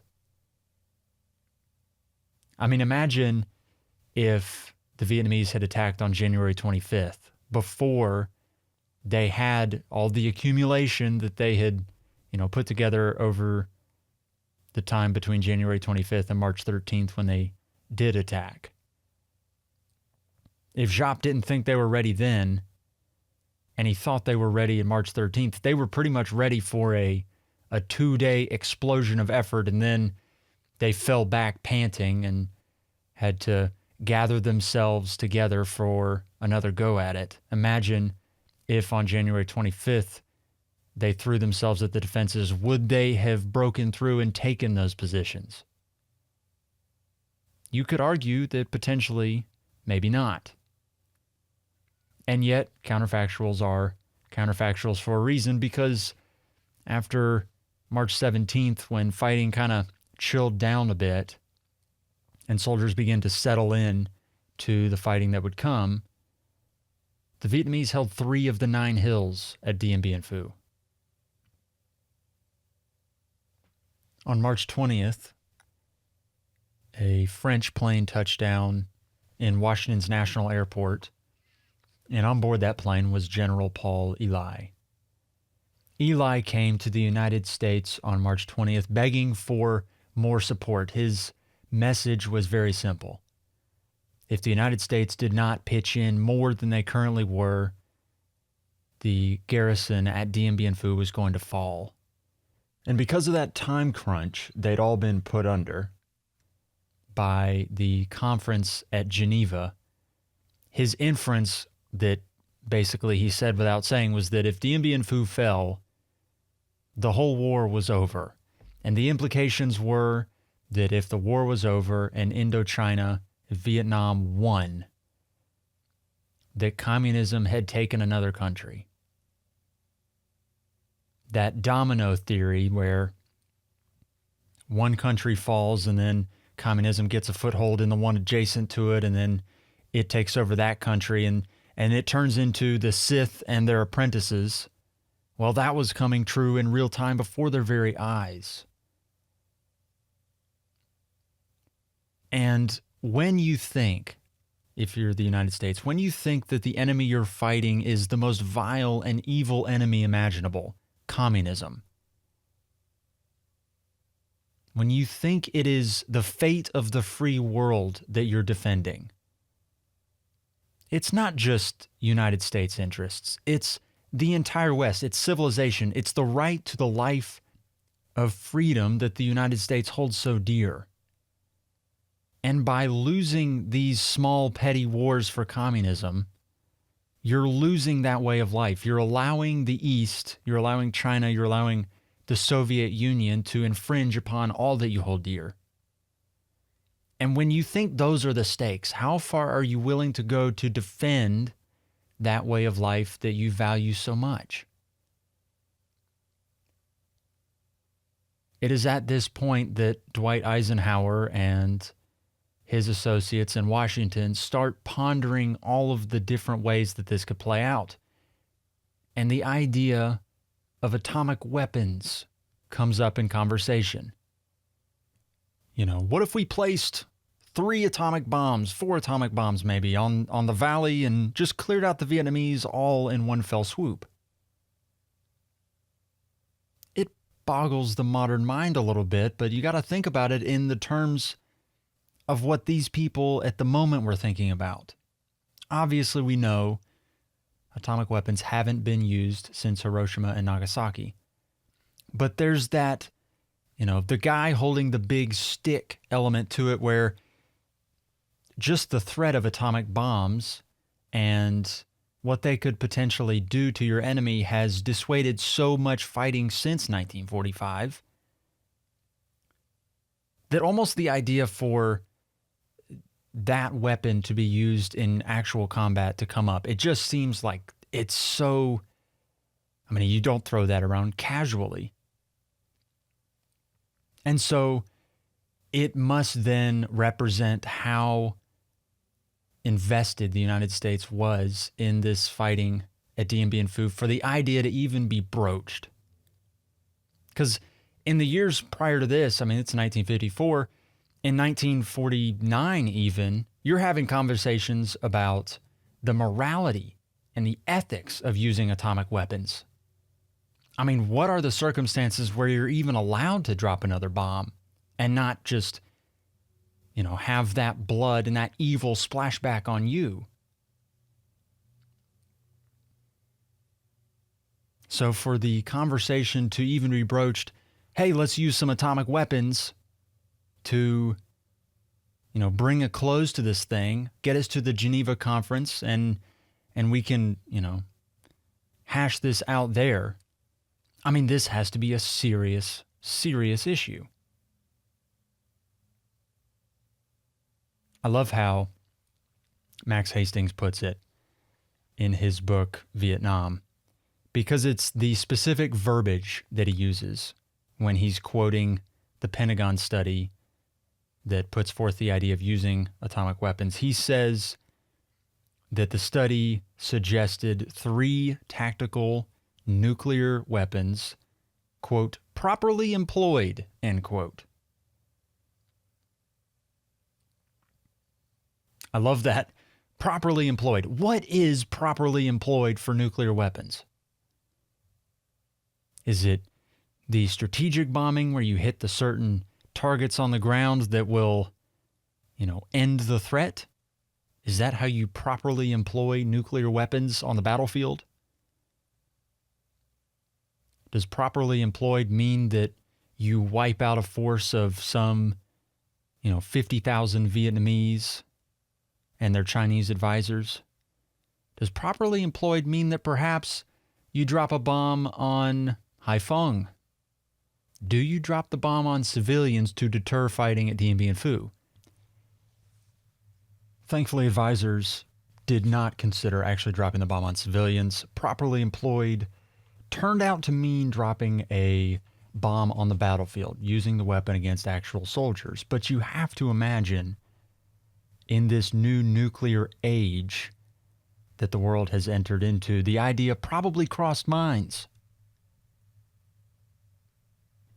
If we drop a bomb there on Haiphong, do you think they'll just give up and it'll be done? Are you actually going to be saving lives in the long run if by dropping a bomb on civilians you end the whole thing in one fell swoop? Is it worth all of that? The consensus that policymakers came to on Eli's visit and in the days afterward was that the United States would indeed commit more help, more B-29s, maybe not atomic weapons, but we'll cross that bridge when we come to it, essentially is how they came to it.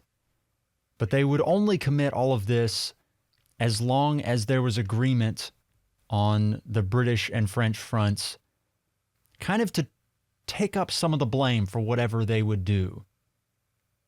They said, yeah, we'll bomb Vietnam, but we're not going to be the only ones making this decision, because if we decide to bomb Vietnam, as is typical for U.S. policymaking then, now, and probably forevermore, you have this morality element to it. Yeah, we'll talk about dropping a couple atomic bombs and all of that might entail there, but we're not going to be the only ones making the decision. If we're going to do it, the British will have blood on their hands. American people will have blood on their hands. The French will have blood on their hands as well. It's not just going to be the Eisenhower administration with bloody gloves. So there's this very interesting moment in American history where a lot of Americans probably can't find Indochina or Vietnam on a map at this point in 1954. They don't know what it is, where it is, or anything about it or why it's important. There's this growing hysteria and fear over communism, but Indochina just seems like a throwaway backwater for a lot of Americans. And after Eli's journey to Washington and conversations about what U.S. intervention would look like, not only do you have to get the British and French on board with whatever the U.S. are going to do, that there has to be some joint operations there where everybody's on the same page.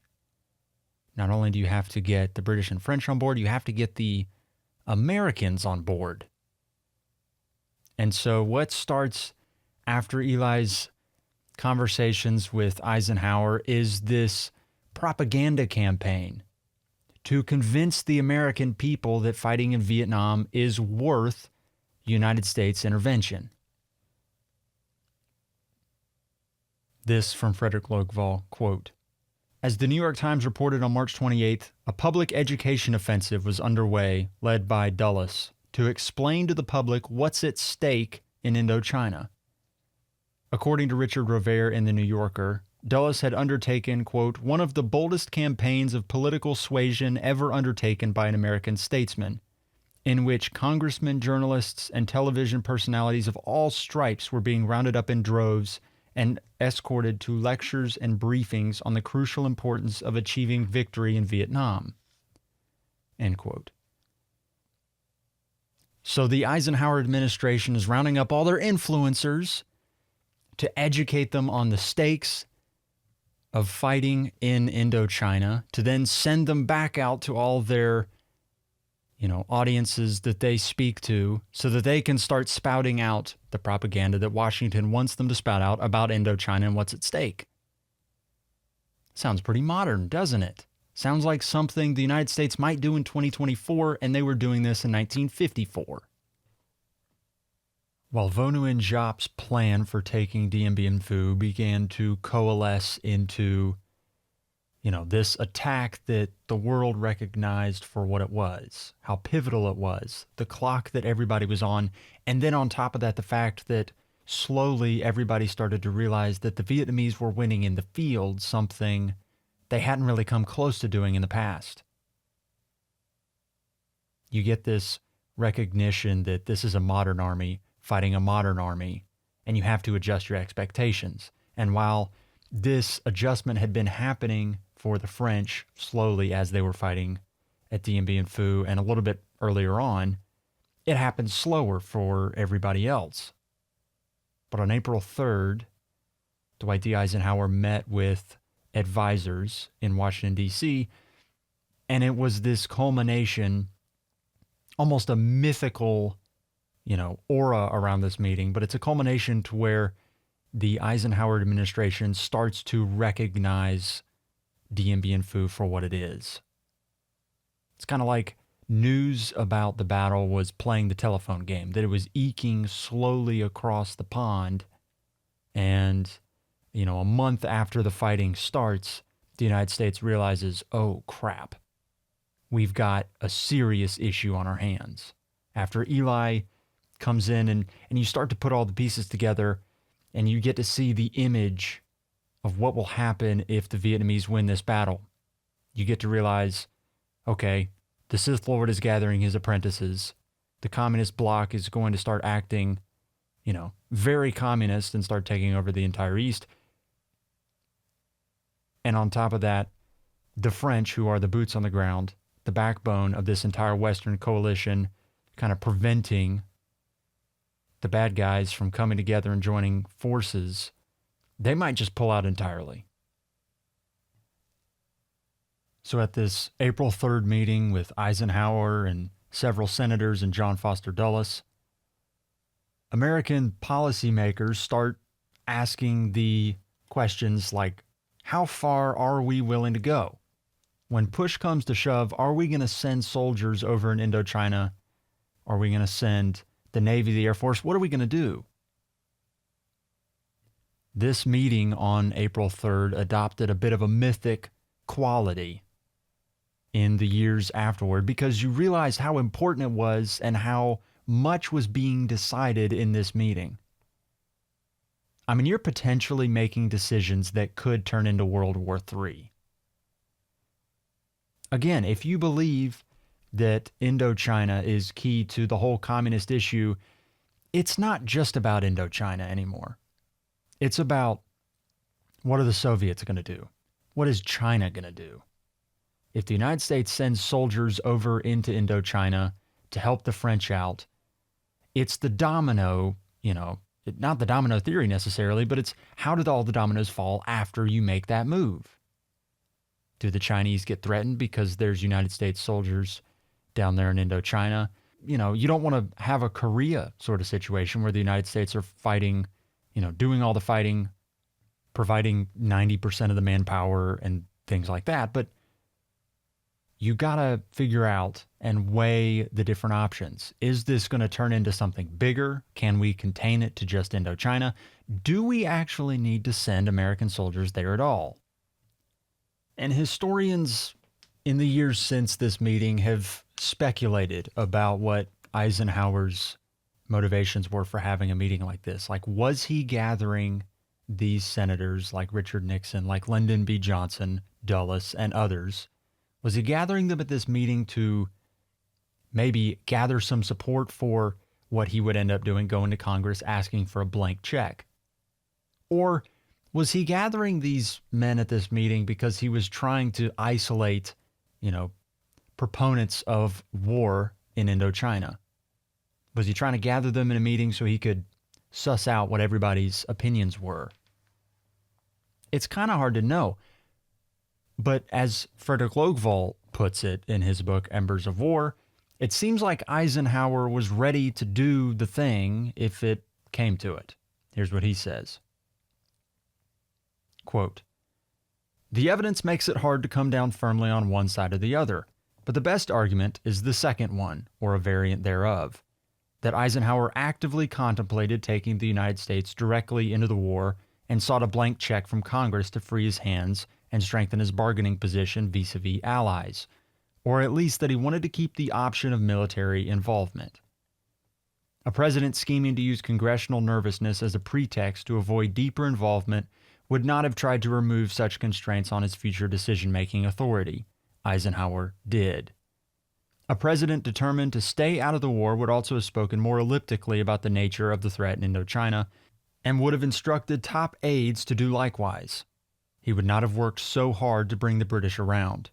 Taken as a whole, Eisenhower's statements and actions from the time of General Ely's arrival on March 20th until April 4th, and as we shall see in the days thereafter, suggest a man who was fully prepared to intervene with force under certain circumstances and who sought to maintain his freedom of maneuver for whatever contingencies might arise."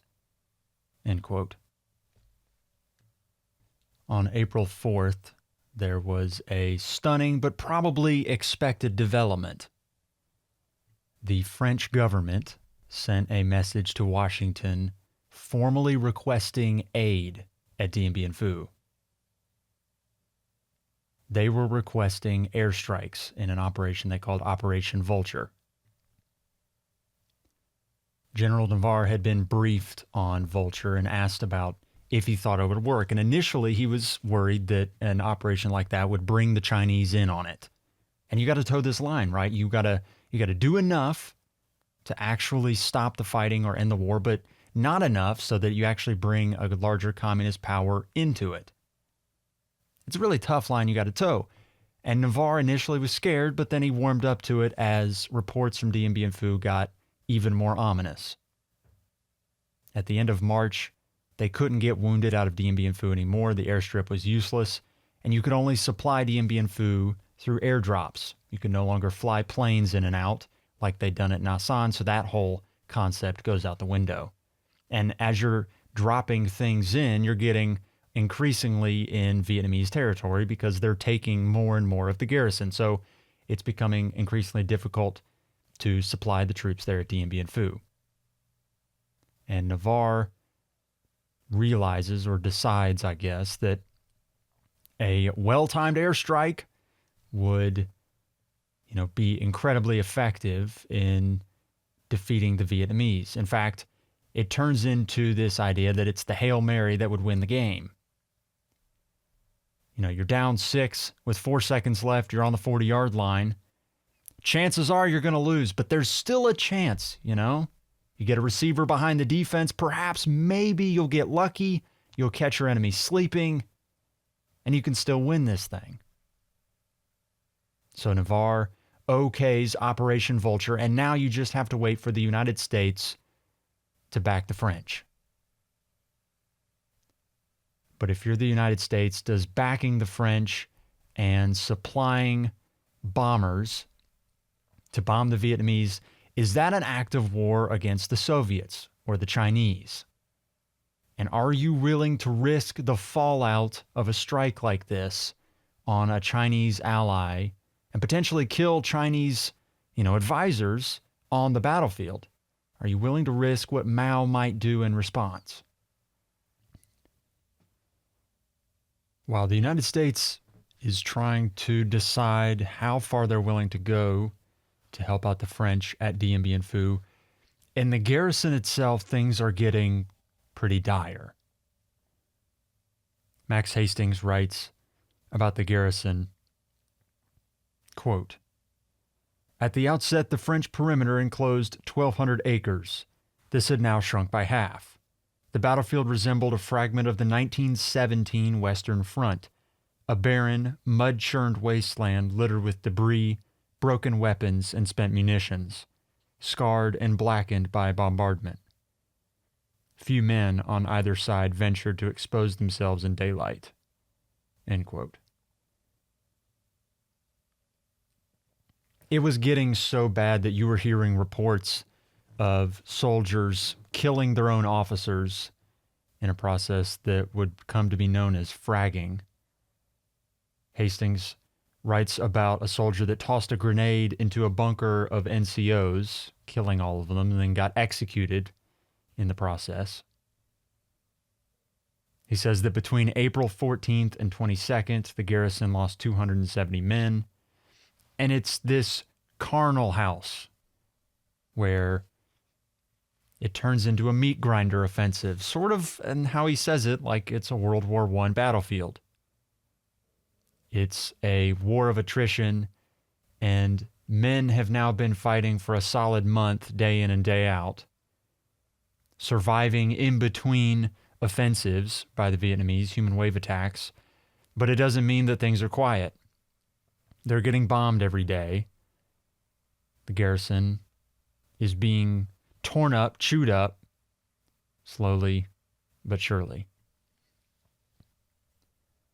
That's not to say, though, that while the French are suffering, the Vietnamese aren't. I went and looked at casualty rates for World War I battles, considered probably the worst war in human memory. It's a war where you're melding old school fighting tactics with new age weapons, and you get this, awful fighting where humanity doesn't quite know how to fight in a modern war, and so therefore the guinea pigs are the men on the ground and a ton of people die. Well, at the Battle of Verdun, perhaps one of the worst battles in human history, the Germans suffered a 40% casualty rate, which is just absurd. I mean, you're not going to have casualty rates anywhere close to that in modern fighting. But at Dien Bien Phu, the Vietnamese suffered a 32% casualty rate. And this, too, is a bit speculative because if you work off of communist sources, you're going to see numbers that are lower than probably what the truth actually is. You're trying to make things look a bit better. This is just, a common thing. But if you look on the low end at the end of Dien Bien Phu, casualties that the Vietnamese issue is 13,930. But Christopher Gosha writes that, quote, the French military and intelligence estimated that the Democratic Republic of Vietnam lost around 20,000 combatants.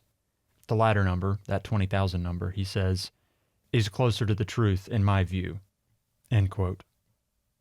He continues, none of these statistics count the several thousand porters killed or missing in action. During the Dien Bien Phu campaign, which is November 1953 to May 1954, one can safely assume that the DRV lost 25,000 souls in all, men, women, civilians, and combatants in the area stretching from the Chinese border to Zone 5. End quote. On the night of April 22nd and 23rd, the Vietnamese overran strongpoint Hujet 1. They had dug tunnels around the perimeter just like they'd done in the initial assault. They jumped out, swarmed the strong point there, killing everybody.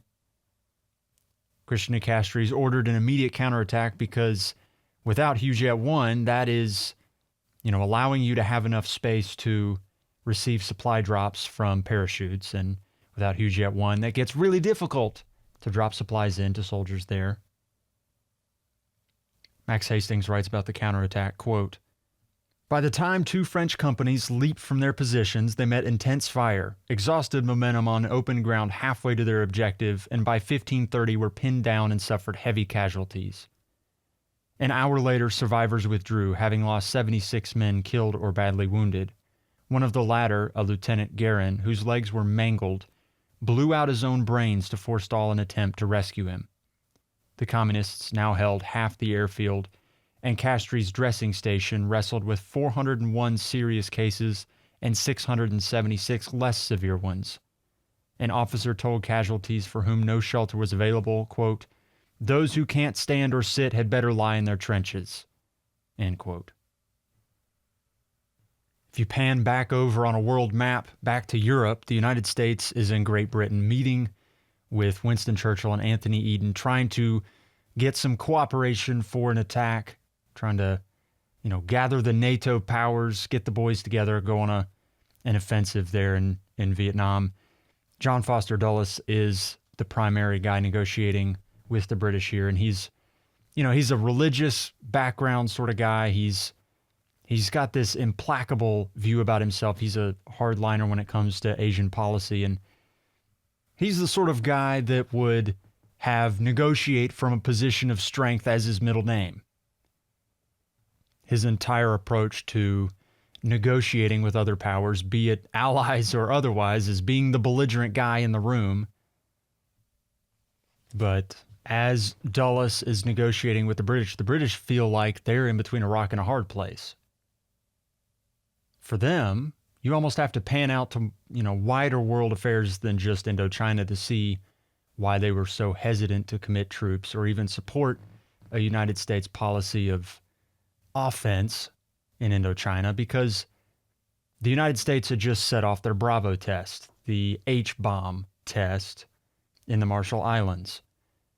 And there is this growing hysteria in the atomic arms race between the United States and the Soviets. Britain feels like they're going to get caught in the middle.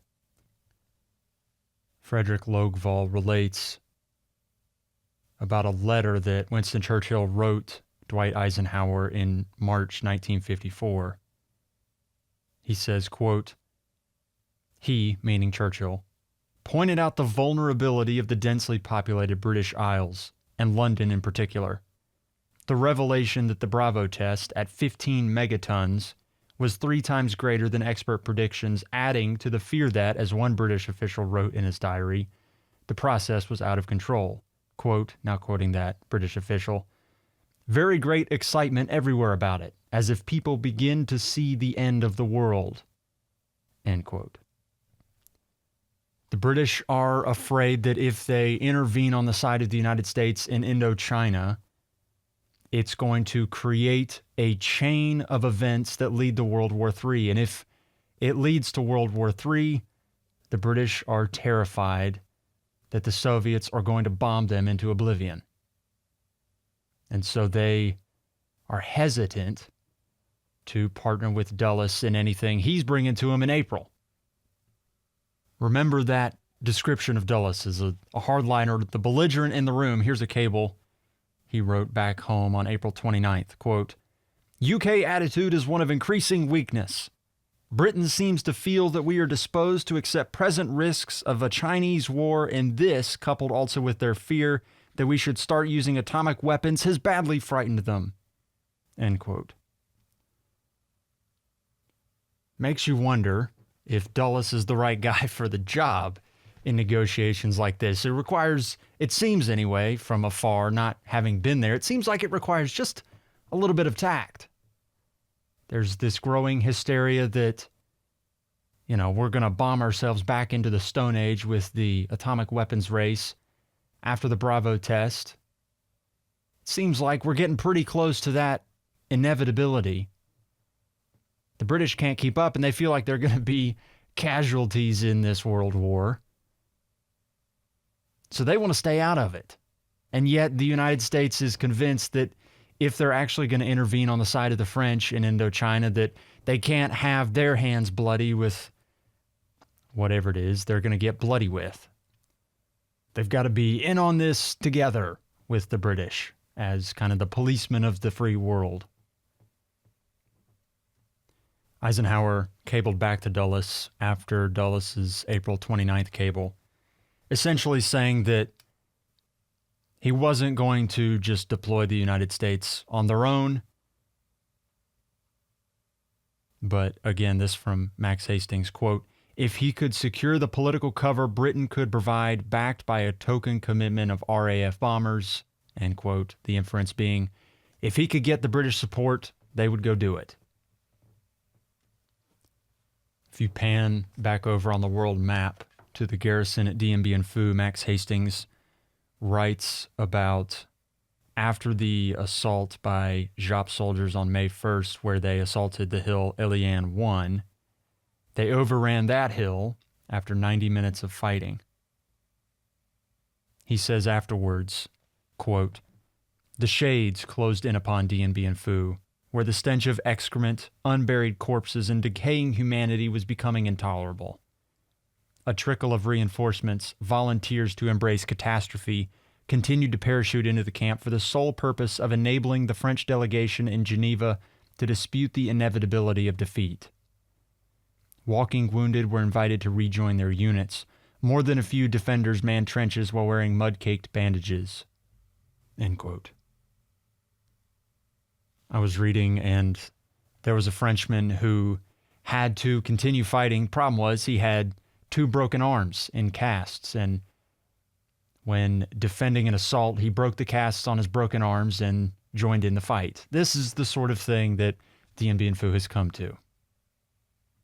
On May 6th, a Viet Minh mine blew up underneath Hill Ilian 2, which was then promptly overrun. On May 7th, Christian Castries radioed out to French High Command saying, quote, "We've done all that we can. At 17:30, I shall send out emissaries," end quote. But then the French responded back to him, quote, "You must not raise the white flag. You should let the fighting die out of its own accord." Christian Castries apparently replied with the simple, "Bien, mon général." A Captain Pouget wrote about Christian de Castries, quote, "Under the harsh, naked electric light, he looked 10 years older than he had done in March," end quote. In April, the Geneva Conference is going on in Switzerland, and you've got representatives from Indochina. Pham Van Dong was there. You have China, you have Russia, the United States, Britain, and France. And at this meeting, John Foster Dulles is the U.S. representative there, and there's this push and pull between the United States sending soldiers in, trying to co-opt united action between all of the Western powers. And then also just this question of, hey, well, can we drop a couple A-bombs on the battlefield and actually, win this thing without having to send in any troops? Apparently, Dulles supposedly talked to Bedeau at one point, although he would later say that he had no recollection of it, even though General Ely would back up Bedeau's account that Dulles asked him, if we dropped a couple A-bombs, how would that work? Or if we dropped, bombs on the Chinese supply lines. Bedeau apparently said that if they dropped bombs on the battlefield, it would wipe out the garrison as well as the Vietnamese. And if they dropped bombs on the Chinese supply lines, you're probably going to get into war with China, which was not palatable for anybody. So the atomic bombs officially are no longer an option. And then the United States starts thinking about placing actual troops on the ground. But the problem is with this growing hysteria in the atomic race, there's an idea that you could be going to war with Russia literally at any day. And the United States has soldiers tied down in Korea, in Europe. They've got 8 divisions at home, but those 8 divisions at home are considered the minimum you would need if a war broke out at any given day. I mean, it takes time to, gather together an actual fighting force for a war, and they've got their 8 divisions, and you can't spare them. If Russia decides they want to go to war, those 8 divisions are spent up quick. Ultimately, at the Geneva Conference, after much hand-wringing and back and forth, the United States decides they're not going to intervene other than giving a few planes to the French because the garrison at Dien Bien Phu is doomed. In the words of Frederick Logval, quote, "No Allied intervention would be sufficient. Only a miracle could save Dien Bien Phu," end quote.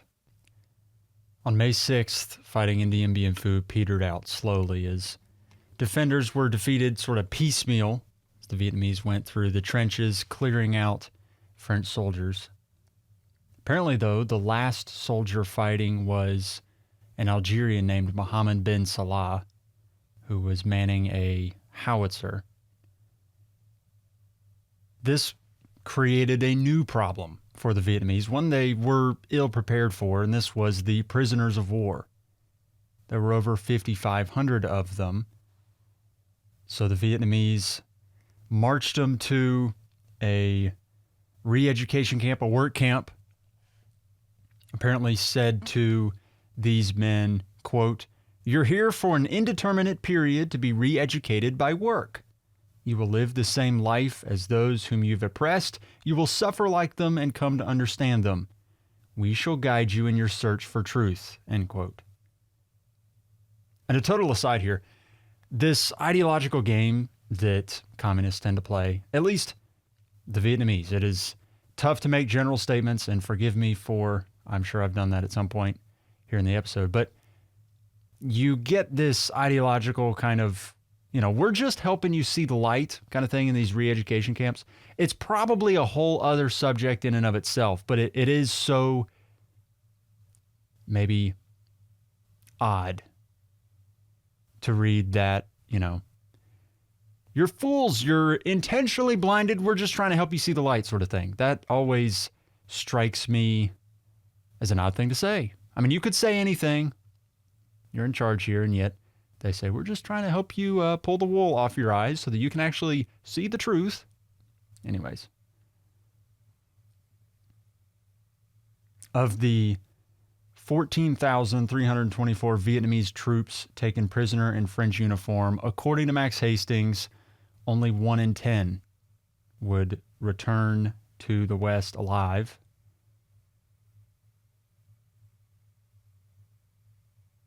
Max Hastings writes that, quote, "It is nonetheless plain that Giap and his comrades were indifferent to the survival or extinction of compatriots who had chosen the losing side. How could it be otherwise when they had sacrificed an estimated 25,000 of their own followers to secure victory at Dien Bien Phu?"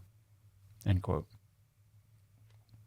You get this sense that there's a massive relief on the Vietnamese side when they take the final readouts at Dien Bien Phu. A Vietnamese named Van Khai said, quote, "This was an unbelievable victory, something beyond the bounds of our imaginations. No one could figure out how we defeated such a powerful force," end quote. Colonel Tran Trong Trung said, quote, "The victory was a triumph of will," end quote.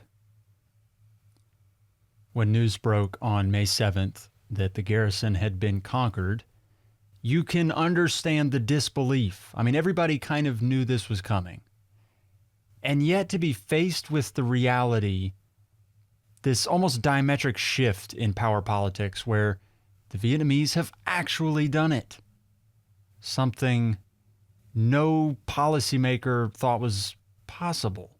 They have defeated the French in open battle at a time that is so crucial for, the French willingness to continue fighting the war at all. Obviously, Americans are terrified the French will just back out entirely, and that comes to pass where George Bidault, is seen sulking, and you get the sense like, oh, this was the nail in the coffin. Initially, the French have still 400-some thousand soldiers in Vietnam. So, the fighting can continue if there is a will, where there's a will, there's a way kind of thing. But the will is gone. The will's broken. The French have been spending so much money on the fighting effort, not to mention the United States. The United States has spent over $2.5 billion on the fighting in Vietnam, and they haven't even put troops on the ground yet. It's a costly, costly thing. But again, when you remember the stakes, everything seems to be worth the cost so far that's been paid. But after the loss of Dien Bien Phu, the French look in the mirror and they say, what is worth the cost? I mean, can we continue doing this? I think the writing's on the wall. They can't.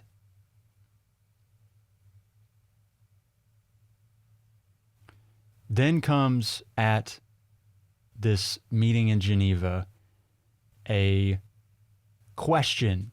While everybody's still there, they've been negotiating what you can do while Dien Bien Phu is still going on. But after Dien Bien Phu is over and the Vietnamese have won, you start to ask the question, what do we do now?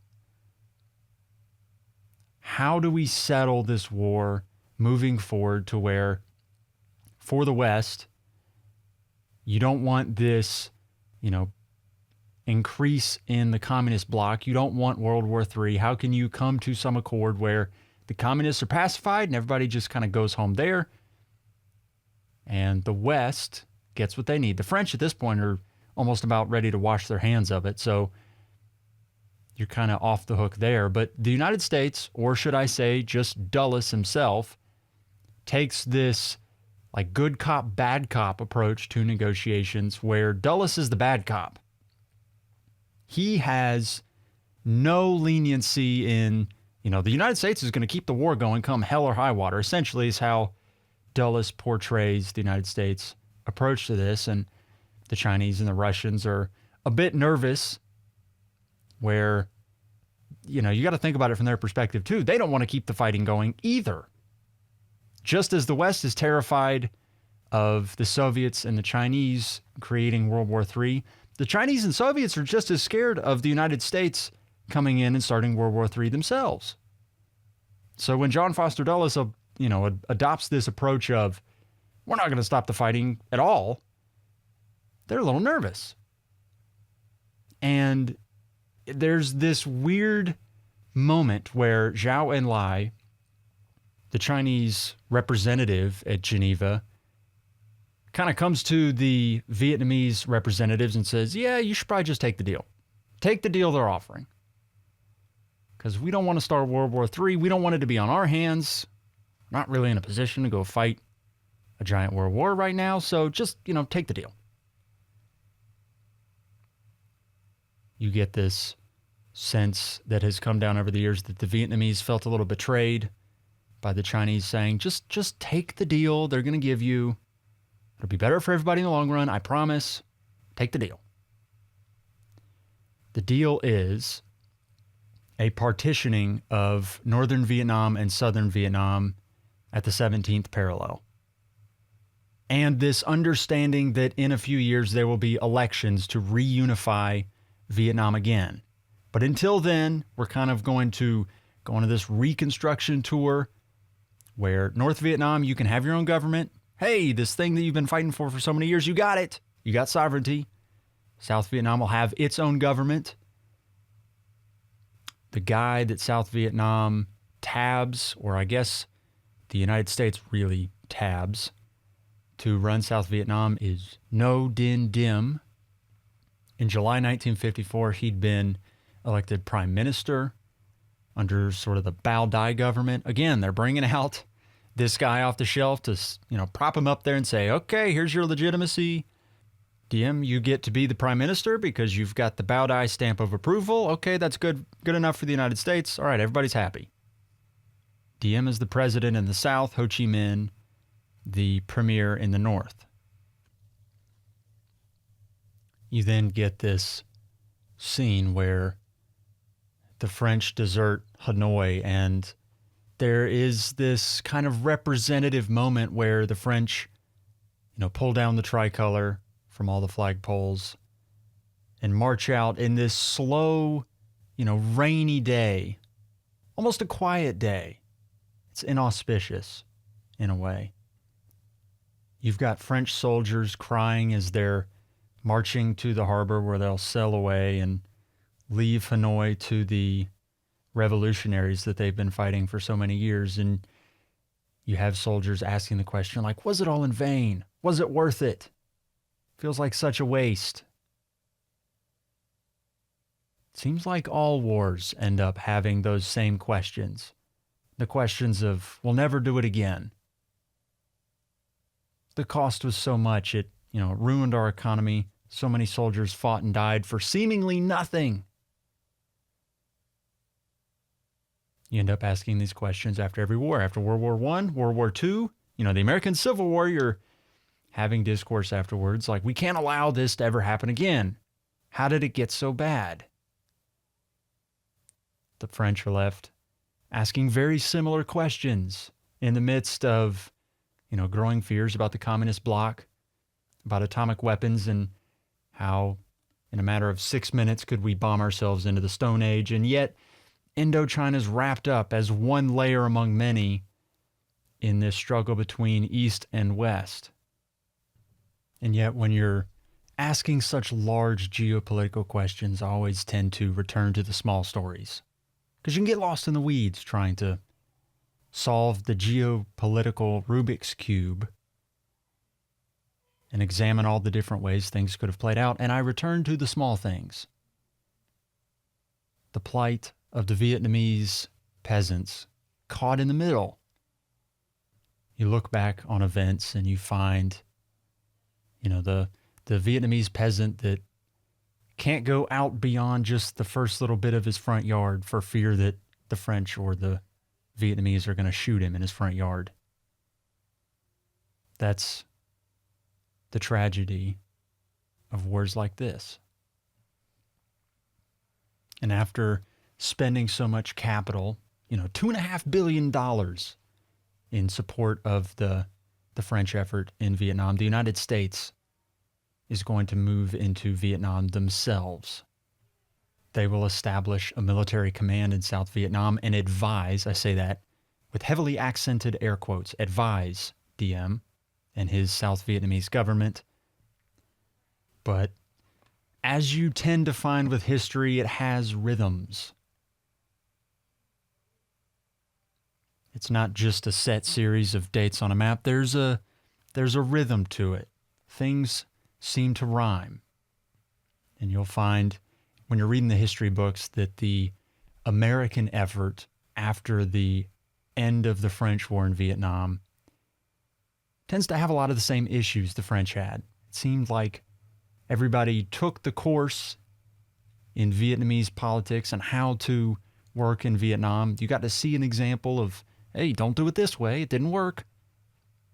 And yet the Americans seem to make some similar mistakes as the French over and over and over again. And Dien Bien Phu, while being an exclamation point to the end of the French War, it was a chapter among many chapters in a conflict that would continue for 20 more years. It says, Winston Churchill said, "Now this is not the end. It's not even the beginning of the end. But it is, perhaps, the end of the beginning."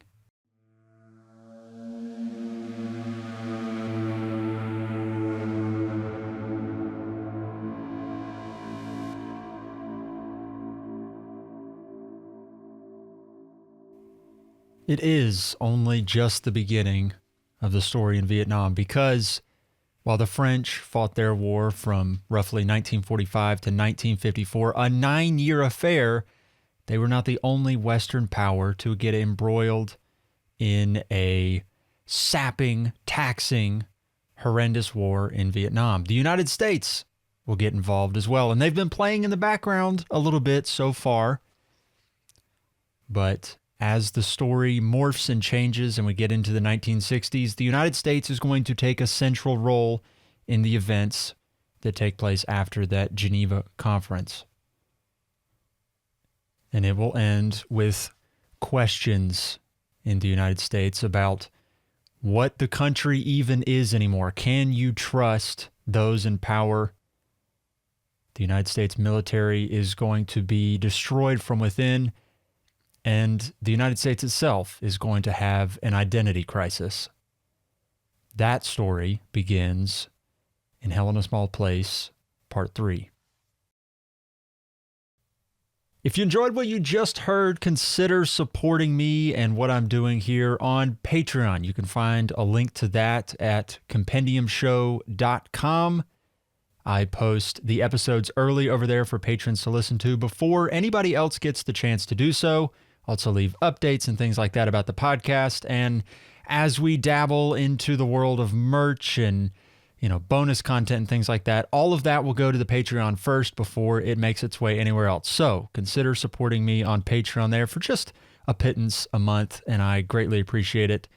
All of your support, whether you just listen, support on Patreon, or have just sent a kind word through social media, I greatly appreciate it. It truly does mean the world, and I cannot wait to see you in the next show.